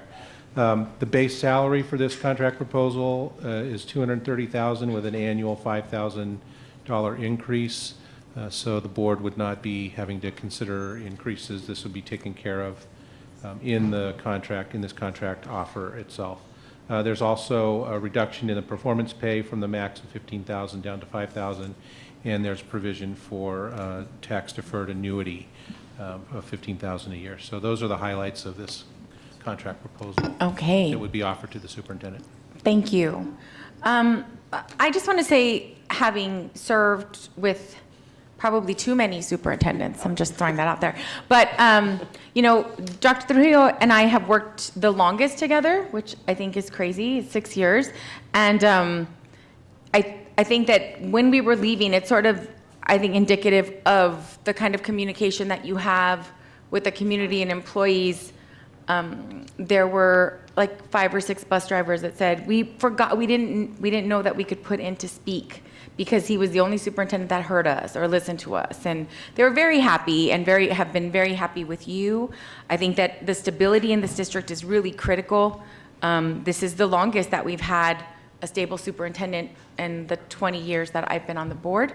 And so I'm happy to move this forward. I want to thank board member Ravi, Dr. Ravi, for working with the superintendent. And Dr. Ravi was sort of our representative with the superintendent and talking some of the terms of this contract. And I think that it's a good positive contract and shows that we value your leadership, and also that this isn't something as far as increases that are going to have to come back to the board every year. Building that in, I think, makes a lot of sense.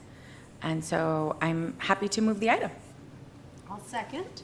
And Ms. Count seconds. Any discussion?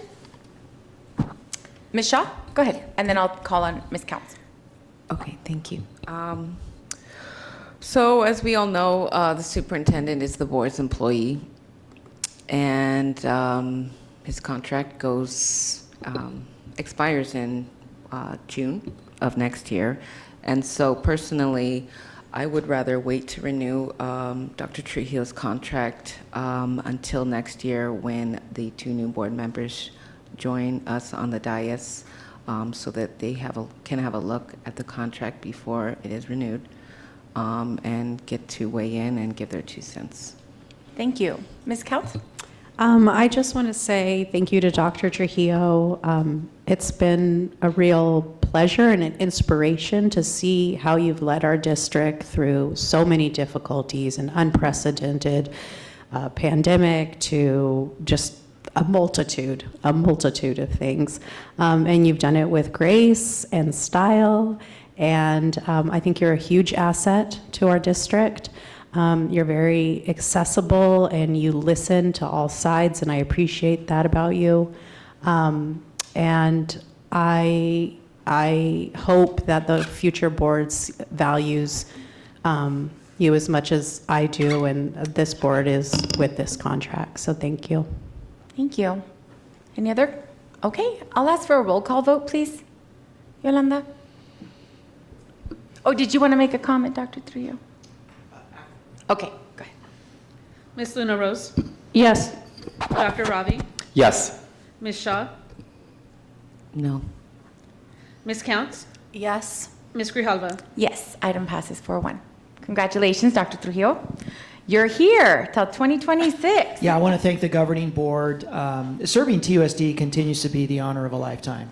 It's really a defining time in my career, and the most rewarding aspect of this job, it's quite simply the people. It's the honor of going into the schools, meeting our bus drivers, spending time with our employees, and seeing all the wonderful things that happen with kids.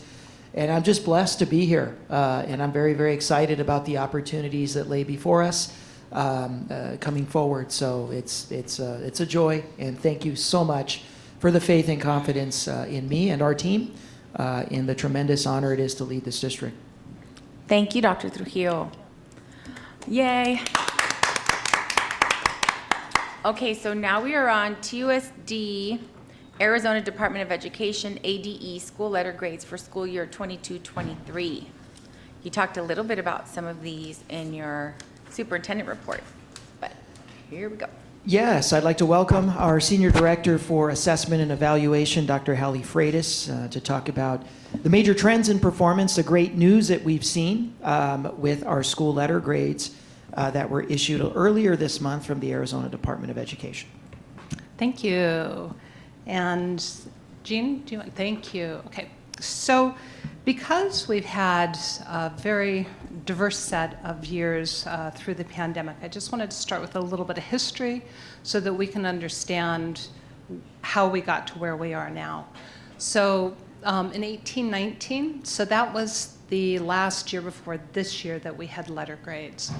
And so it was 95% tested, and our state test was AZ Merit, and for TUSD it was ACT in grade 11. And then in 1920, as you all know, we closed our schools in March because of COVID. And then in Q4, we did all remote instruction, and TS did an amazing job of distributing laptops to our students that started in that Q4 and then continued the next year so that every student had a laptop to work on. And also in 1920, we didn't have any state testing at all. So then in 2021, TUSD opted to offer remote instruction for the year, and all the students were working on laptops. And that was a really difficult year for our families, for our students, and for our staff. COVID presented a tremendous amount of challenges and associated traumas. So the state asked for students to test in person that year, and so our students, some of our students came in to test district-wide. We had about just more than half, 56% of our students came in person to test. And we saw pretty big learning losses, and especially in our youngest grades. And so then that brings us to last year. And so in-person instruction resumed, and to the district's great benefit, TUVA was established and just grew and grew to about 2,000 students. And the focus for the school administrators and teachers was really on social emotional learning, culture and climate, sort of to help with the reacculturation back into schooling for our students.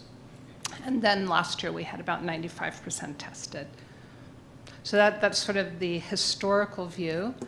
And then, so I just wanted to give you a visual of the impact of COVID and the remote instruction. And so you can see that big arrow pointing down, and that was this tremendous loss in performance district-wide. And then you see that it's starting to climb out of that pit. And so we've regained about half of our learning loss at this point.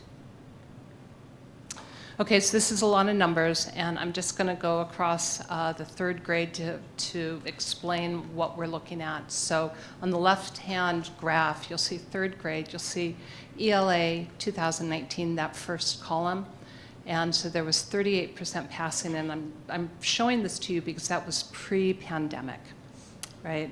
And then 2021, right? This was when 56% of our students tested, and so we came back and we had about 21% of our students pass, and so that represents about a 17% learning loss in third grade.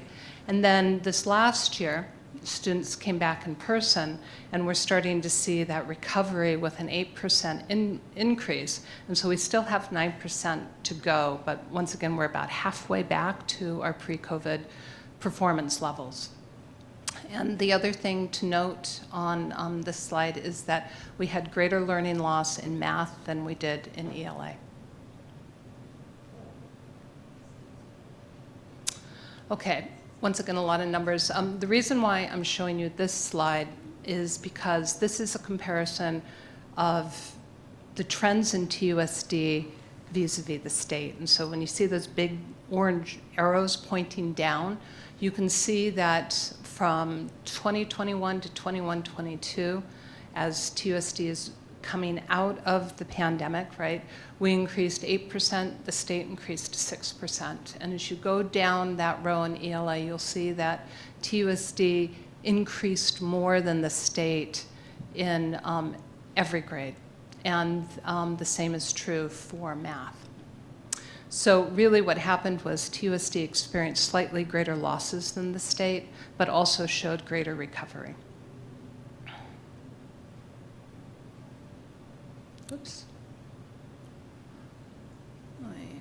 So just to keep in mind as we move forward into the letter grade model, right, that TUSD mirrors the general state trends, and that we're about halfway back to our pre-COVID performance levels, and that ELA was less impacted than math with the COVID and pandemic. Oh, yikes. Okay, so a couple of things have changed, and I think this is important to know because we're pretty much comparing apples to apples, but not entirely. So the first big change is that the tests have changed. So in 18-19, the test was AZ Merit. Now it's AASA for grades 3 through 8. The other big change is that rather than AZ Merit in grade 10, we have ACT Aspire in grade 9 and ACT in grade 11. So that's a big change, different tests. The other big change is that that the state decided to recalibrate the high school cut scores, and that's because it's a new test. It's a completely new test. AZ Merit and ACT are very different tests. So they did that this year. The K-8 cut scores have remained the same. And then this is a little bit in the weeds, but when you see the model for the high school, there's something called college and career readiness indicators, and the state has added 2 new indicators to the mix. There's about 18 or 19 indicators in total. And then finally, and this is an important piece, and that's in the past, the growth was calculated using 2 measures, and one was a prediction model, and one was a peer-to-peer relative comparison. And because AASA is new, they need 3 years of data for that prediction model, so they are only using the peer-to-peer. And that's important because, especially in K-8, 50% of the model is growth. And also for this year, and this year only, in high school, the growth was used with AZ Merit and then grade 11 ACT.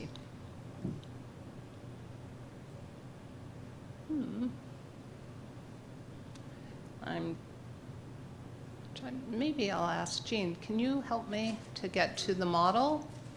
Oh, am I doing this? I am, okay. So this is the model, and what's really important about this model is it's a school level model, and it's made up of multiple components. So it's not just about proficiency. So if you look on the left-hand side, right, that big green area, that's growth, that's 50%, and the state values student growth more than any other component, because proficiency has many factors associated to it that may be outside of the school's control. But growth is entirely within the school's control. And so there's growth at 50%, there's proficiency at 30%, there's acceleration and readiness, which is an amalgamation of different components, and then there's EL, growth, and proficiency at 10 points. So that's the K-8 model. And then the traditional model, again, 30% for proficiency, 20% for growth, right? 10% for EL, English language learners, growth and proficiency, 20% for graduation rates, and then 20% for those college and career readiness indicators, so those like 19 different components. Okay, so let's get started. So this is elementary. So what I'm doing is I'm comparing the last time we had school letter grades to this year, and so this is school level comparisons. And so what you'll see in elementary schools is that our A and B schools improved, and the number or the percentage of A and B schools improved, and the percentage of C and D schools decreased. So in elementary school, we're seeing more schools that are A and B schools. All right, and then we're moving to K-8. And K-8, you'll see that our A and B schools, again, have increased. Our C schools have stayed the same, and our D and F schools have decreased. So once again, this is positive movement in the right direction of increased A and B schools. And then our middle school results, these are some of the biggest results, and that's that when you look at our B schools, we went from 2 schools to 4 schools, so we doubled, right? Our C schools from 10% to 30%, and then this is really nice that we dropped our D schools in half, and this year we don't have any F schools in middle school.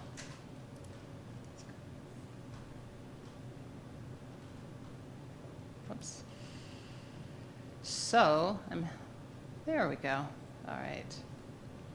So high school rocks it all the time. But, because our high schools are A, B, or C schools.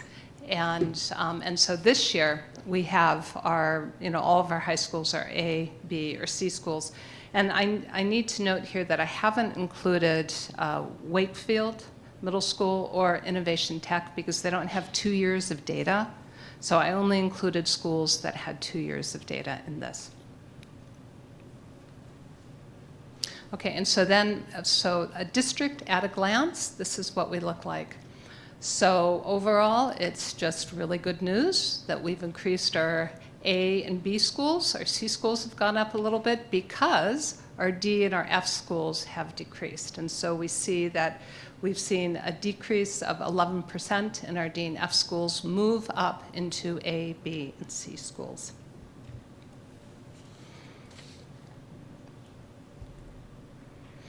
Okay, so of these 81 schools with 2 years of letter grade, we have 34 schools that have increased their letter grades. That is remarkable. 42% of the schools in the district. 21% of our schools have decreased their letter grades. 37% or 30 schools have kept the same letter grades. And then 4 schools were not included, and those were the 2 schools, Wakefield and Innovation Tech, as well as our alternative high schools, just because we haven't gotten their letter grades yet. So we're still waiting on those. Okay, this slide is just to show you sort of the movement of letter grades, right? And so if you look at the A schools, right, 6 schools increased to an A, 4 stayed the same. And then B schools, I'm not going to go through all this, but what's important about B schools is that 10 stayed the same, and then 15 C schools increased to B schools. So they moved up 1 letter grade. We have 4 schools that went up 2 letter grades from a D to a B, and we have 1 school that went from an F to a B. And then our 2 new schools are both B schools this year. And then in our C schools, we had 10 schools that decreased 1 letter grade from a B to a C. We have 3 A schools that decreased from an A to a C, and then 11 that stayed the same. And then we have not too many B schools, D schools, but we do have some drops. 1 B school dropped to a D, and 2 C schools dropped to a D. So that's the highlight of that slide. And so these are the schools that increased their letter grades 1 or more. And I just want to read them out because I'm so proud of every single one of these schools. Bonias, Borton, Cavett, Cragen, Davison, Erickson, Gale, Grijalva, Henry, Hughes, Lineweaver, Linnarkides, Marshall, Mission View, Robeson, Tolson, Vesey, Warren, and Wheeler. Those are our elementary schools. Our K-8 schools are Booth Fickett, C.E. Rose, Dietz, Hollinger, Lawrence, Morgan Maxwell, Roberts Naylor, Robbins, and Roscoe. And then our middle schools were Gridley, McGee, Vale, and Utterback. And then our high schools was Palo Verde and Catalina. So yay, schools.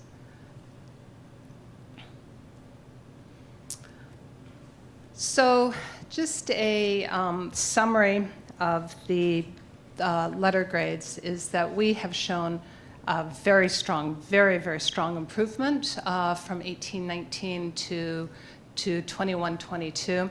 And the academic growth was the driving force. And I just really want to take a moment to acknowledge that this improvement is a tribute to our teachers, whose dedication and professionalism helped our schools get back on track after an extraordinarily difficult couple of years. And it also shows the resiliency of our students and families in TUSD to come back after isolation and illness and trauma, and to work alongside their teachers and classmates to show significant improvement. And so these 34 schools are all amazing. And yet we have 7 schools that increased 2 letter grades. That's really hard to do. And that's Marshall, Mission View, Robeson, Lawrence, Gridley, Utterback, and Catalina. It's very hard to do. And then we have 1 school that improved 3 letter grades. And we only see that every so often. And that school is McGee, and that is a remarkable story. And then finally, yeah, yay!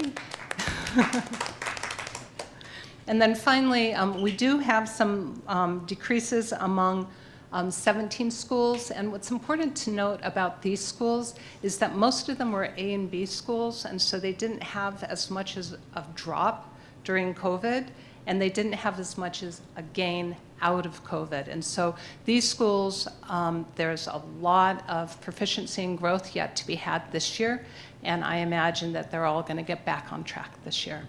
And with that, I conclude my presentation. If you have any questions. Thank you. Board members, questions? I have a Ms. question. Rose. Thank you. Thank you so much for the presentation. And I just wanted to say publicly congratulations to all the schools that worked really hard to get the grades up. And I think this is great. But you did mention there's a few schools that did go down that were in the A and B. So what is the plan to raise those for next year? Right, so my department is going out to every school and doing an A through F letter grade presentation with them with that very intention. And we have, the assistant soups and many administrators joining us in that conversation. And so each school has its own plan of action of moving forward. And, mostly it's about being fully staffed and to just really pinpoint those kids who are struggling and to get them back on track. Dr. Trujillo. So to that, I think the assessment and evaluation team, they do a great job. They're the data experts, so they'll visit each and every school regardless of the grade. They do start with our D schools and our Lone F school. And when you're talking about moving letter grades, it's all about knowing who the students are. because there's a tremendous amount of points awarded to schools in the school letter grade system for movement across levels of performance on the new test, which is the Arizona Academic Skills Assessment in English, Language, Arts, and Math. So if you can take 30 or 40 of your third graders that scored minimally proficient, lowest level, in the state math exam, and next year's administration, you can move them to proficient or even partially proficient, you get a significant amount of growth points. So the first step is for schools knowing who are those kids that are underperforming, and then designing an action plan around that. Most schools, probably the majority of schools in the district, they use a variety of strategies, but the three most popular, number one, a math or reading interventionist. A math or reading interventionist will pull out these identified students or work with them in small groups in their classes and make sure that they're reinforcing the skills and concepts that are not only a part of TUSD curriculum, but that they're going to see again on the state exam in April. The other is not only employing the strategy of having an English language arts or a reading interventionist or a math interventionist, but also running during the school day tutorial classes that are called response to intervention. Different from the intervention model where the actual practitioner pulls small groups of students out or pushes into a classroom and works with small groups of students, the response to intervention actually takes identified groups of students who are not performing on the test, who have failed, who fall in the minimally proficient, and puts them in designated classes, English, Language, Arts, and Math, with our math teachers and with our language arts teachers to solely focus on those concepts and skills for which they're behind so they can show better gains on the next administration of the test. And you'll see that on a lot of our campuses that they'll have these standalone classes. That occurs a lot in our secondary, like our middle schools and our high schools. And then the third strategy is probably one of the most common that you see. It's good old-fashioned tutoring before or after school, compensatory instruction to students that is offered to them with our math teachers and our English teachers, usually in small groups. Usually it involves a lot of parent buy-in, but those have been three of the more successful tenets that we've seen in terms of schools that have been able to improve. The bad news is, you're probably not going to be surprised, it is very hard to find math and reading interventionists, and they're going to come up later when we approach the board about some of the ESSER positions that we need to rescue. That's the biggest position. We have a lot of math and reading interventionists that are currently funded out of ESSER. Okay, thank you. Board members, any other questions? Ms. Shaw? Thank you. I was going to ask about the plans to improve the state test scores beyond the pre-pandemic levels, but I know Dr. Trujillo kind of already answered that question, but I guess it's more of a comment. Like, if those strategies that we've had for the last God knows how long haven't shown the results that we want, shouldn't we look for a different strategy? Because, yeah, pre-pandemic levels, we're still not passing as a majority. And I would like, these numbers to be reversed. Of course, I think we all do.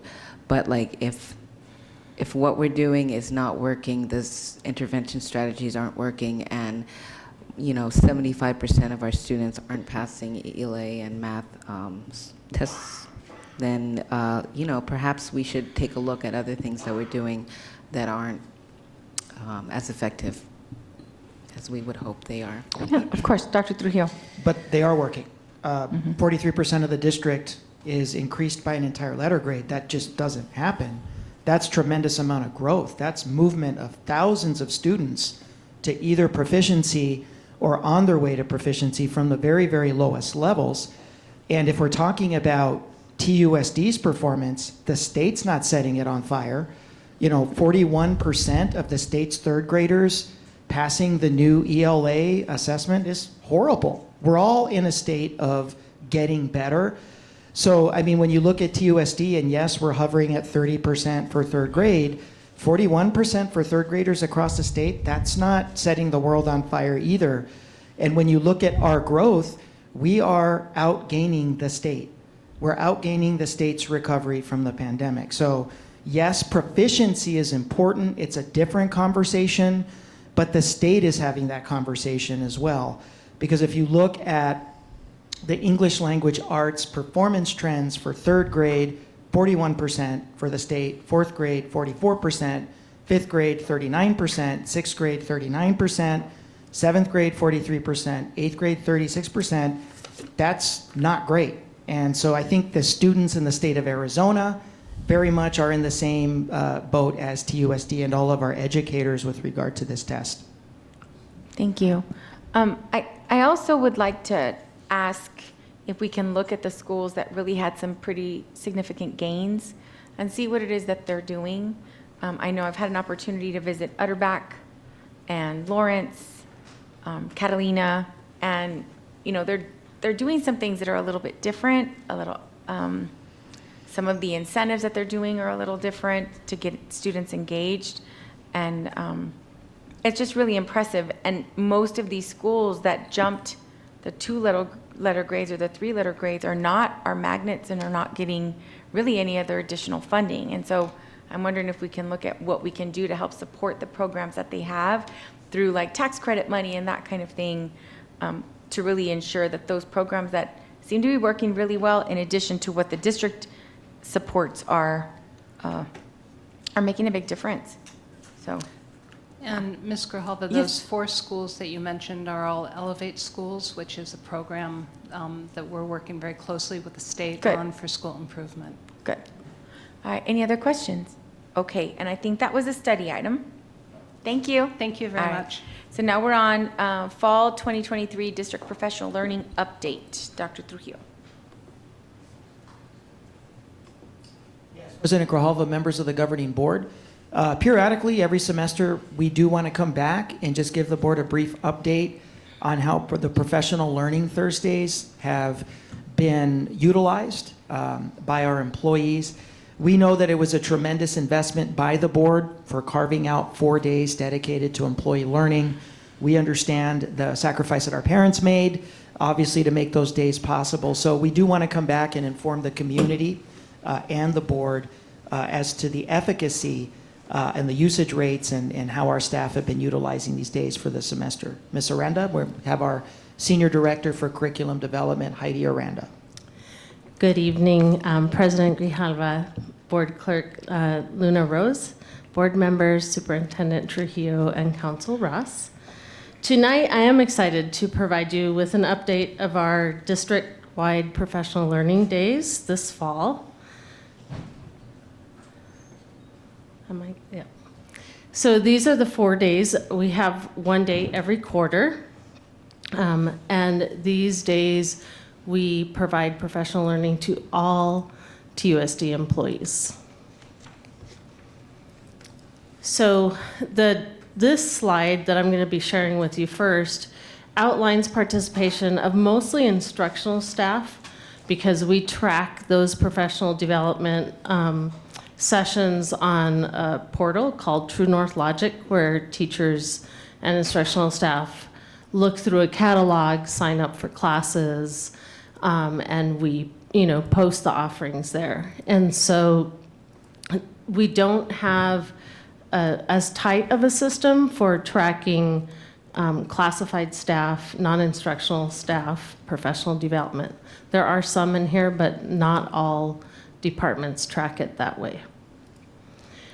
So as you can see, our participants for August, over 4,000 participants. You see the numbers a little lower in November, but that was partly because we just had our professional learning day a couple weeks ago, and we still hadn't gathered all of the data or inputted all of the data. Our catalogs are a robust catalog. You see almost 300 sessions for 170 plus courses. Our employees search the catalog by subjects, by time blocks or grade bands. This year we have implemented some requirements for our employees. I will tell you, in all of my years in TUSD, which are many, it was rare that we could say all our teachers have been trained on X, Y, or Z, because the only venue that we had prior for professional learning was Wednesdays at each individual site. So it was very difficult to accomplish district-wide initiatives during contract hours. We always offered summer PD or PD during breaks or after school, but this has really allowed us to do that. And this year we've had 2 district-wide foci for district requirements for all instructional staff, and that is universal design for learning. So as I was hearing, Dr. Trujillo describe how important it is to know our students, their strengths, their current achievement levels, and what might work for that student to get them to the next level. Universal design for learning helps teachers design that instruction with their students in mind, so that every child has equitable access to the content of that lesson. So every single one of our employees is required to take UDL training this year, as well as social-emotional learning training. As you know, we had just adopted Character Strong as our SEL curriculum. SEL was probably the most requested PD from teachers during the pandemic, and definitely post-pandemic as we all came back together. And so those are our 2 requirements for all instructional staff this year. So feedback surveys. We do 3 types of surveys: session-specific surveys, overall experience surveys, and then we have a district True North Logic survey that we've been doing for years. These data points are absolutely critical for us. We immediately gather the data, immediately disseminate the data, immediately process the data with presenters and departments, and begin to plan the next professional learning day based on that feedback. And we do gather this feedback from all employees. So our communications departments helps us send out the survey through their venues of communication. So I'm just going to do a brief overview of each of the surveys. Of course, session specific, as you can imagine, it is specific to that session. It's given 5 minutes before the session is over so that the participants can rate an individual session. That way it gives us feedback, what sessions are teachers loving or staff loving, which ones need improvement, and we can work with presenters to either provide more sessions because it's highly requested, or to make adjustments to a session. Overall, PLT really just gives us feedback on the topics we're offering, the sessions, are we meeting the needs of our staff, and overall how they're rating the professional learning experience. And then the last one is a survey that they take on True North Logic to issue the credit to them. So I'm going to go over some data from these. Session-specific data, we asked 4 main categories to be rated by participants. So the percentages that you're seeing are the percentage of participants that rated that category as strongly agree. So they have strongly agree, disagree, or strongly disagree. And so you can see the highest rated item is the ideas and strategies presenting during the session were relevant. And that is something we really strive for. We strive to be able to present something to teachers that they can immediately take back that is relevant to their teaching position. The sessions were engaging. The amount of content presented during the session was just right. Last year we heard some feedback from teachers about, ooh, that was a lot of information crammed into one session. So we worked with our presenters. We talked about bite-sized information. So it's good to see this feedback. We started in November also asking for an overall rating of the session, and you see it's pretty high, the average of 4.48, and we'll continue to ask that. Oops. Sorry, I think I'm...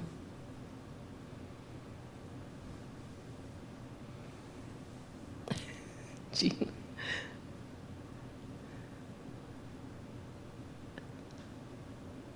Okay, here we go. So these are survey results of the overall survey from instructional or certified staff. Again, the responses for November were a little bit low because this presentation had to be gathered before all of the data was in. So I want to point out that last year during our August PLT, over on the right, you'll see the ratings. They started at 81 at the beginning of the year and increased over the year up to 94. In our August PLT, we kind of see that trend. 89.3% rated it a 3 or higher. And of course, that did increase slightly in November to 90.6, and we expect really those numbers to continue to increase. I think that really is a testament to how we use the feedback and how we implement that feedback immediately.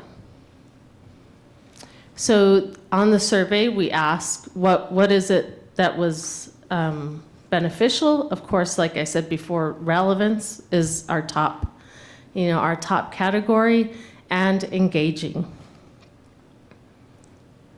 These are some of the topics that they're asking for more of. Student engagement, SEL, like I said, it's always a top request.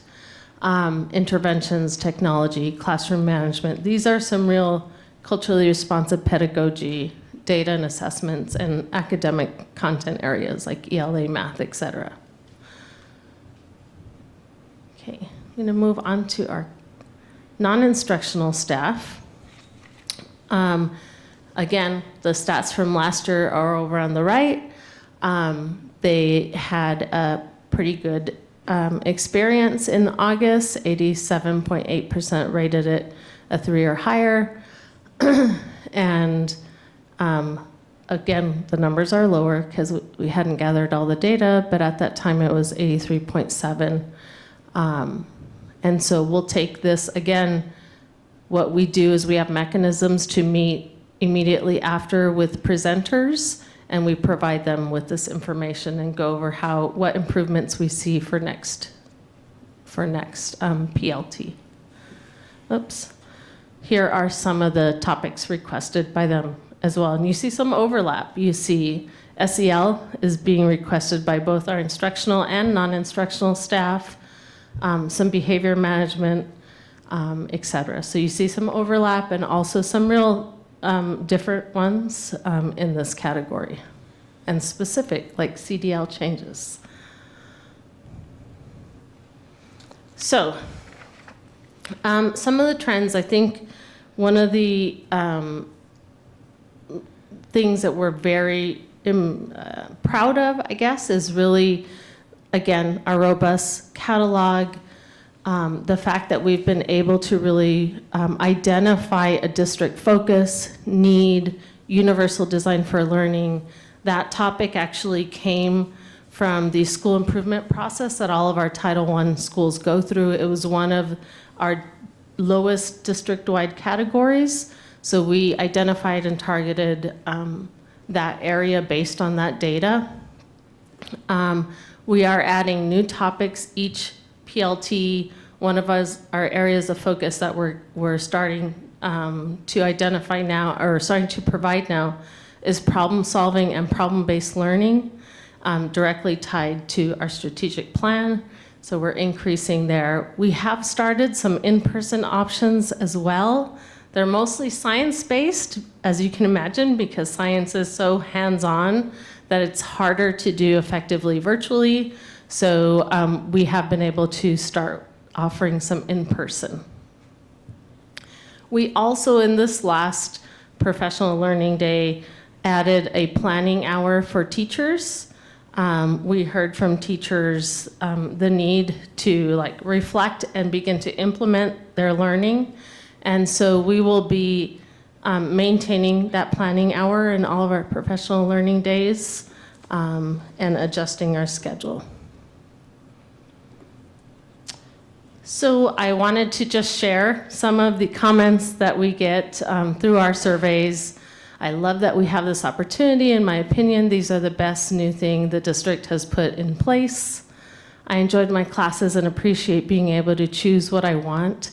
I know that I can always choose what I'd like, but I appreciate what I can choose. Thank you. And that really is a commitment that we have made to allow teachers some voice and choice. Of course, voice through the surveys, and choice, we make sure that we're not requiring sessions every hour so that they have a choice in their own learning.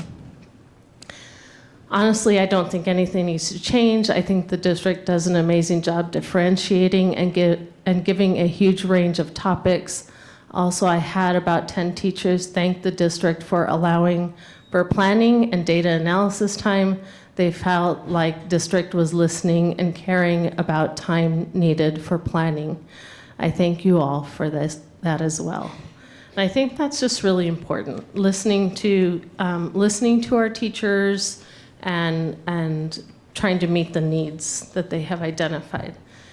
So I want to give you a little flavor of the creativity and amazing opportunities our teachers have. And our instructional technology department offered a class on Google tools for the classroom. And so I want to show you, this is a summary of that PD session. And these are two of our amazing instructional technology specialists. So with that,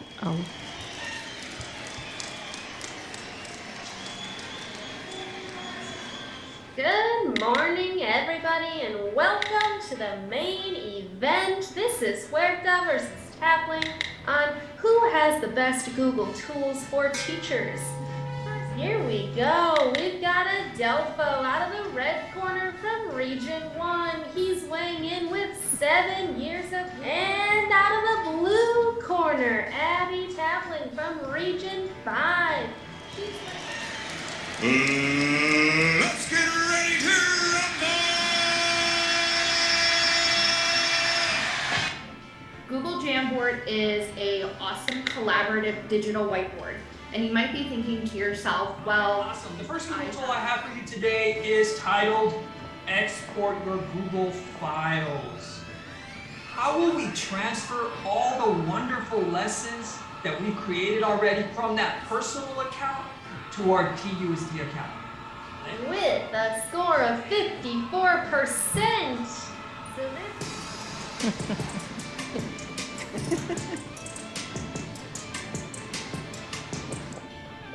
Then I'm going to upload it to my Google Drive. So to simply do that, you're going to go to your Google Drive, make sure it is downloaded on your computer. You'll press New. There's our Google Doc. So what we're talking about here is the at menu. So I'm going to just click on Shift and then the at sign, and the menu pops up. Well, friends, Abby is fantastic and all, but this one was well, let's just say he blew you out of the water on this one, Abby. We got a knockout coming. I would have voted for Adelpho too.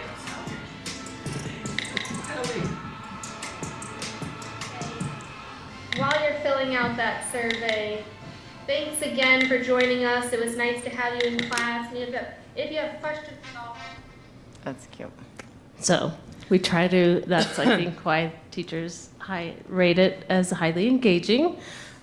We've really tried to increase that modeling of engaging our participants as that models how they engage their own students as well. All right. With that, Thank you. I'll open it up for any questions. Board members, any questions? Okay. I have a little. Oh, go ahead. It's more of a comment. Ms. Counts. I'm just really pleased at the way that this has all turned out. I remember, advocating for these days as one of my first goals on the board. And it just seems like they're getting better and better and more refined, and I'm very, very happy. That hour that is, that additional hour, do the teachers come together, or is it individual planning time? How is that hour used? So it probably varies, but they can take that as individual planning time. Some teachers like to take the classes together, be with each other during the day, and they probably naturally plan together afterwards, but they can take it individually. Okay, thank you. Mm-hmm. Okay. Ms. Counts? Oh, I'm sorry, Ms. Shaw. Thank you. And thank you for the presentation. That was a really cool video. I was wondering if we're still offering the KidCo programs and other alternatives for parents who don't have an option during the professional development days. That's a great question. So KidCo does have options.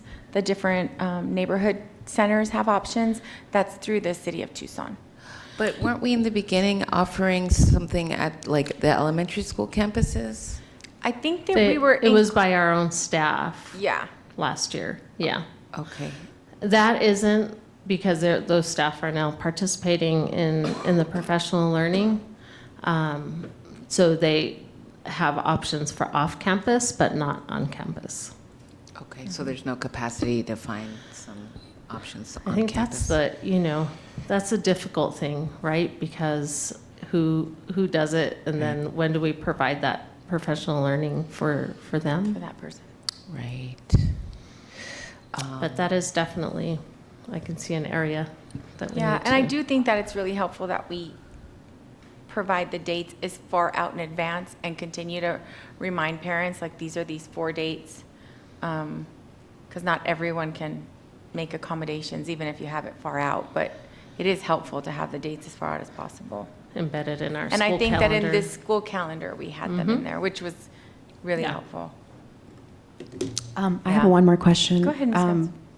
Did we get confirmation on that Wednesday? Is it going to be switching to Wednesdays? I know there was a survey that went out for parents. Right, and we're bringing that back to the board soon? Yes, that's going to be a feature agenda item when we're back for our second meeting in November, the calendar. Okay. Yes, go ahead, Ms. Shaw. Just one more question. Is there professional development opportunities for artists, like visual artists and music teachers? Yes. That like specific to their field? Mm-hmm. So our departments especially specialized groups of teachers like that, like our CTE teachers. We only have like 5 automotive teachers in the district. I'm making that number up, but a very small amount.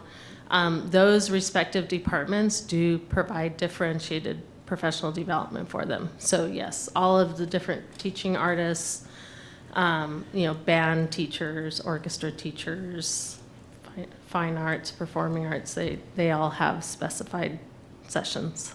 Okay, thank you. Okay. I would like to see a list of, let's say, our custodians and what options they have available, because I do remember once upon a time I had a friend who still works in TUSD, but he said one of the things that he found really helpful was when they would take him from one campus and take him to a campus where it's like, this is how this new industrial cleaner for the floors, this is how you use it. This is where, because we might be making some replacements and doing some things without maybe the person that has the brand new equipment that we all invested in don't really know how to use it yet. And so I think that some of that would be really helpful. In addition, we've had a couple of replacements of things, like a water fountain that wasn't working, but it was really a plumbing issue. And so they take the old equipment off, put the new equipment on, and the problem is still the same. And that gets frustrating for campuses, because you're like, oh, I thought we were going to replace this, and it ends up being the same issue. Or, helping, because we're investing a lot on campuses. There's a lot of, really great outdoor learning spaces, and trying to help campuses maintain those. And, there be some accountability and shared responsibility on maintaining those, because a lot of that space it's a lot of extra square footage, and we haven't increased the number of custodians. So we do have to sort of do some shared lifting in some of that stuff. But I was just wondering specifically for those positions, some of the campus monitors, some of these would absolutely apply to everybody, but then some specialized sort of breakout sessions where you could go to some of our campuses that have, everyone walks through saying, oh my gosh, it's gorgeous, and it's a 90-year-old school, and it looks amazing, like it was just built. Bring, people to that campus so the staff there can really kind of get an opportunity to show what they're doing there. Yeah, those are great ideas. I know our operations department does an amazing job at planning for these days, and they actually do use our True North Logic system to document those. So we definitely have agendas. They run, there's kind of like a conference, so it's really nice. So yeah, we could provide that. Okay, thanks. Any other? All right, thank you. All right, thank you. Okay, now we're on 7.3, school year 22-23, fall semester transportation update. Dr. Trujillo. Yes, President Grijalva, board members. Last agenda item of the evening, but certainly one of the more important ones. We know that transportation is a huge focus, and preparations for the upcoming year are happening now. And obviously tonight's vote, we are very optimistic, will probably potentially change the landscape of bus driver recruitment and retention. But for now, how are we doing? Here is a fall semester transportation update for our Director for Transportation, Martha Zamora. Thank you. Good evening, President Grijalva, members of the board, Dr. Trujillo. First of all, I want to say thank you, from the Department of Transportation and all the drivers that were back there. Thank you for that approval on the race. So I'll go ahead and give you an update on our department, and let's.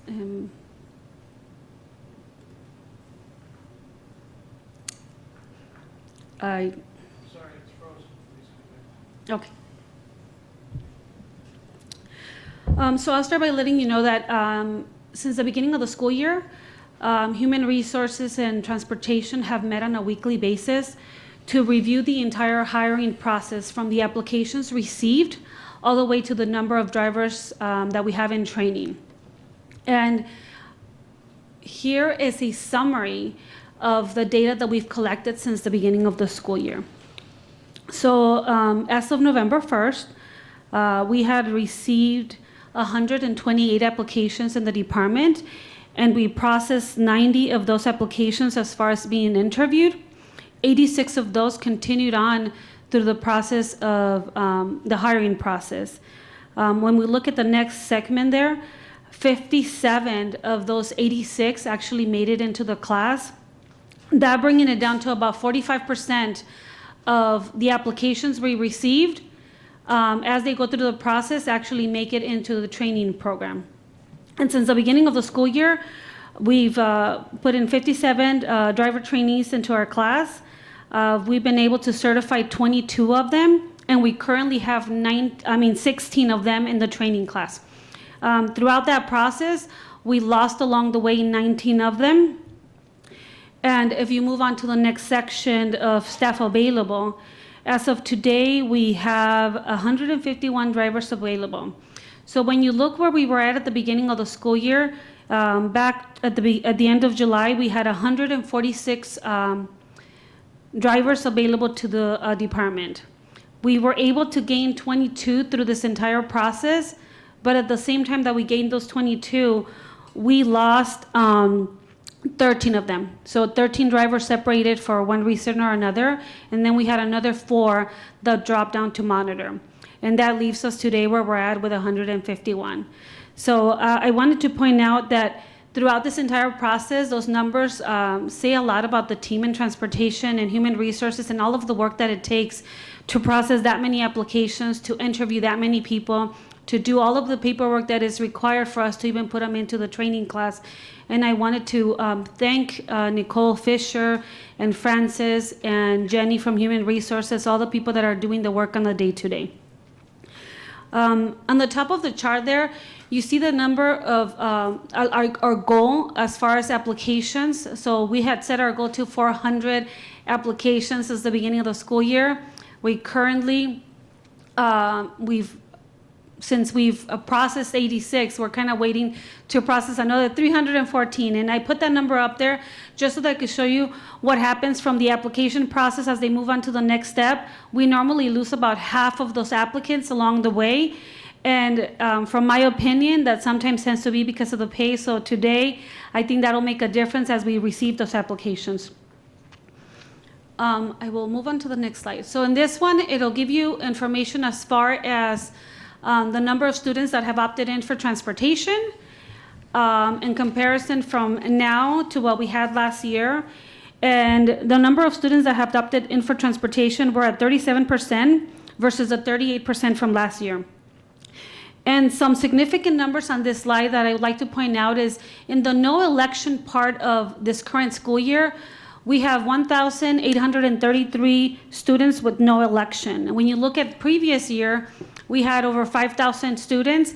And that number is significant to transportation because it means that the department proactively makes sure that every parent that was eligible would let us know one way or another, do you need transportation or not? When we close that gap, it allows us to clearly see who actually needs transportation in the system, and it allows us to process those requests a lot faster.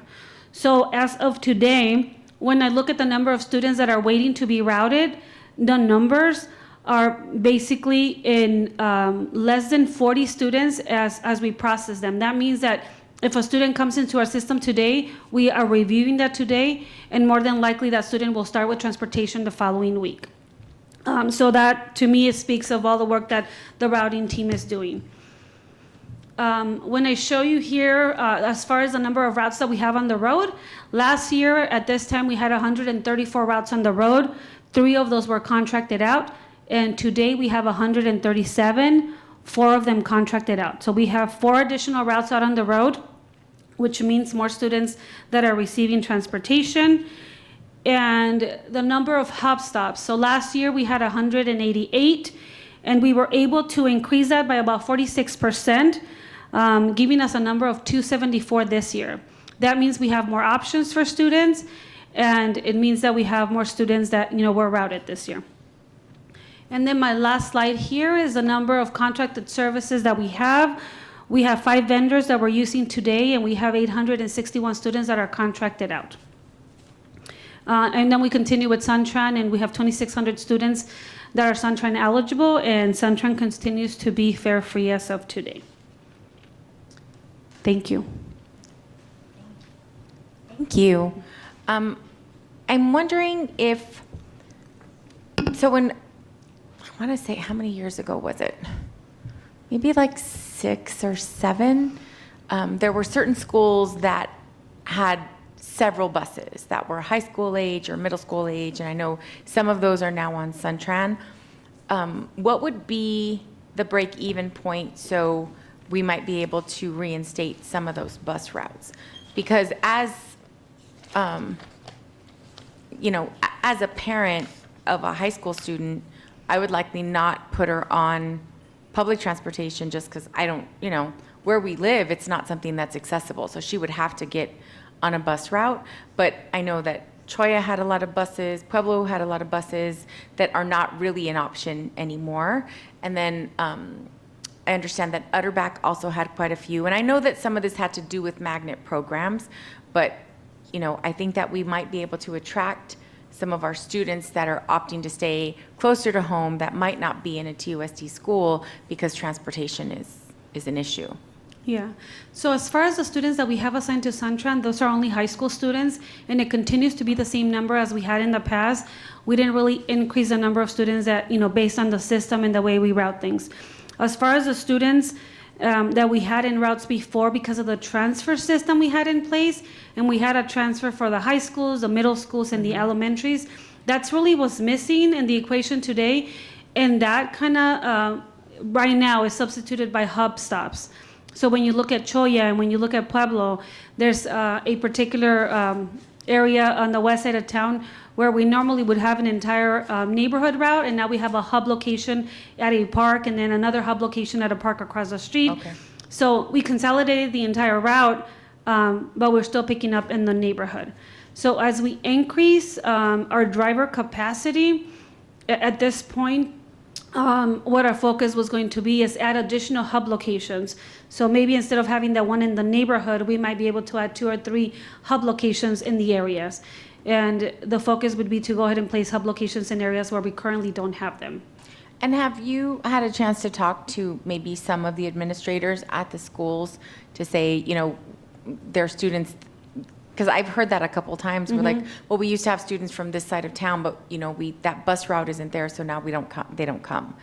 You know, I would suggest maybe talking to the principal at Utterback and some of those neighborhood schools where the neighborhood is aging, doesn't have as many students that get there, or those schools that used to be magnet schools. Just because I do think that it would really help, and most of those schools were able to improve their letter grades quite a bit, so hopefully the demand will be there for some of those campuses. Yeah, that is exciting. Yeah. So that's the next step for the routing team. Right now, though, we're sitting in a pretty good place as far as the number of students that are coming in and how quickly we can route them. Their next step will be to focus on school by school and meeting with the schools and figuring out what's the actual need at the school and what can we do for them moving forward. Okay. We'll go ahead and start with Outerback and Great, move their way. thanks. I know she'd appreciate that. Any other questions, comments? All right. Thank you very much. That's what happens when you're the last presentation of the night. We're out of questions. Thank you very much. Okay, so Dr. Trujillo, future meeting dates and agenda items. Yes, governing board members, members of the public, we will be bringing forward the district calendar at our next governing board meeting. We will also be bringing forward a prospective calendar for governing board meeting dates. We know that folks want to get a look at what at least the month of January, at least being able to get those dates on there. We will probably also have a first look at the district's recommendations for some potential middle school reform ideas coming at us in the next couple of weeks. All right, and so our next board meeting is Tuesday, November 29th? Tuesday, November 29th. Okay. All right. Okay, we'll see you then. Thanks. This meeting is adjourned. Thanks for your patience, your attention. Have a good night. Good night.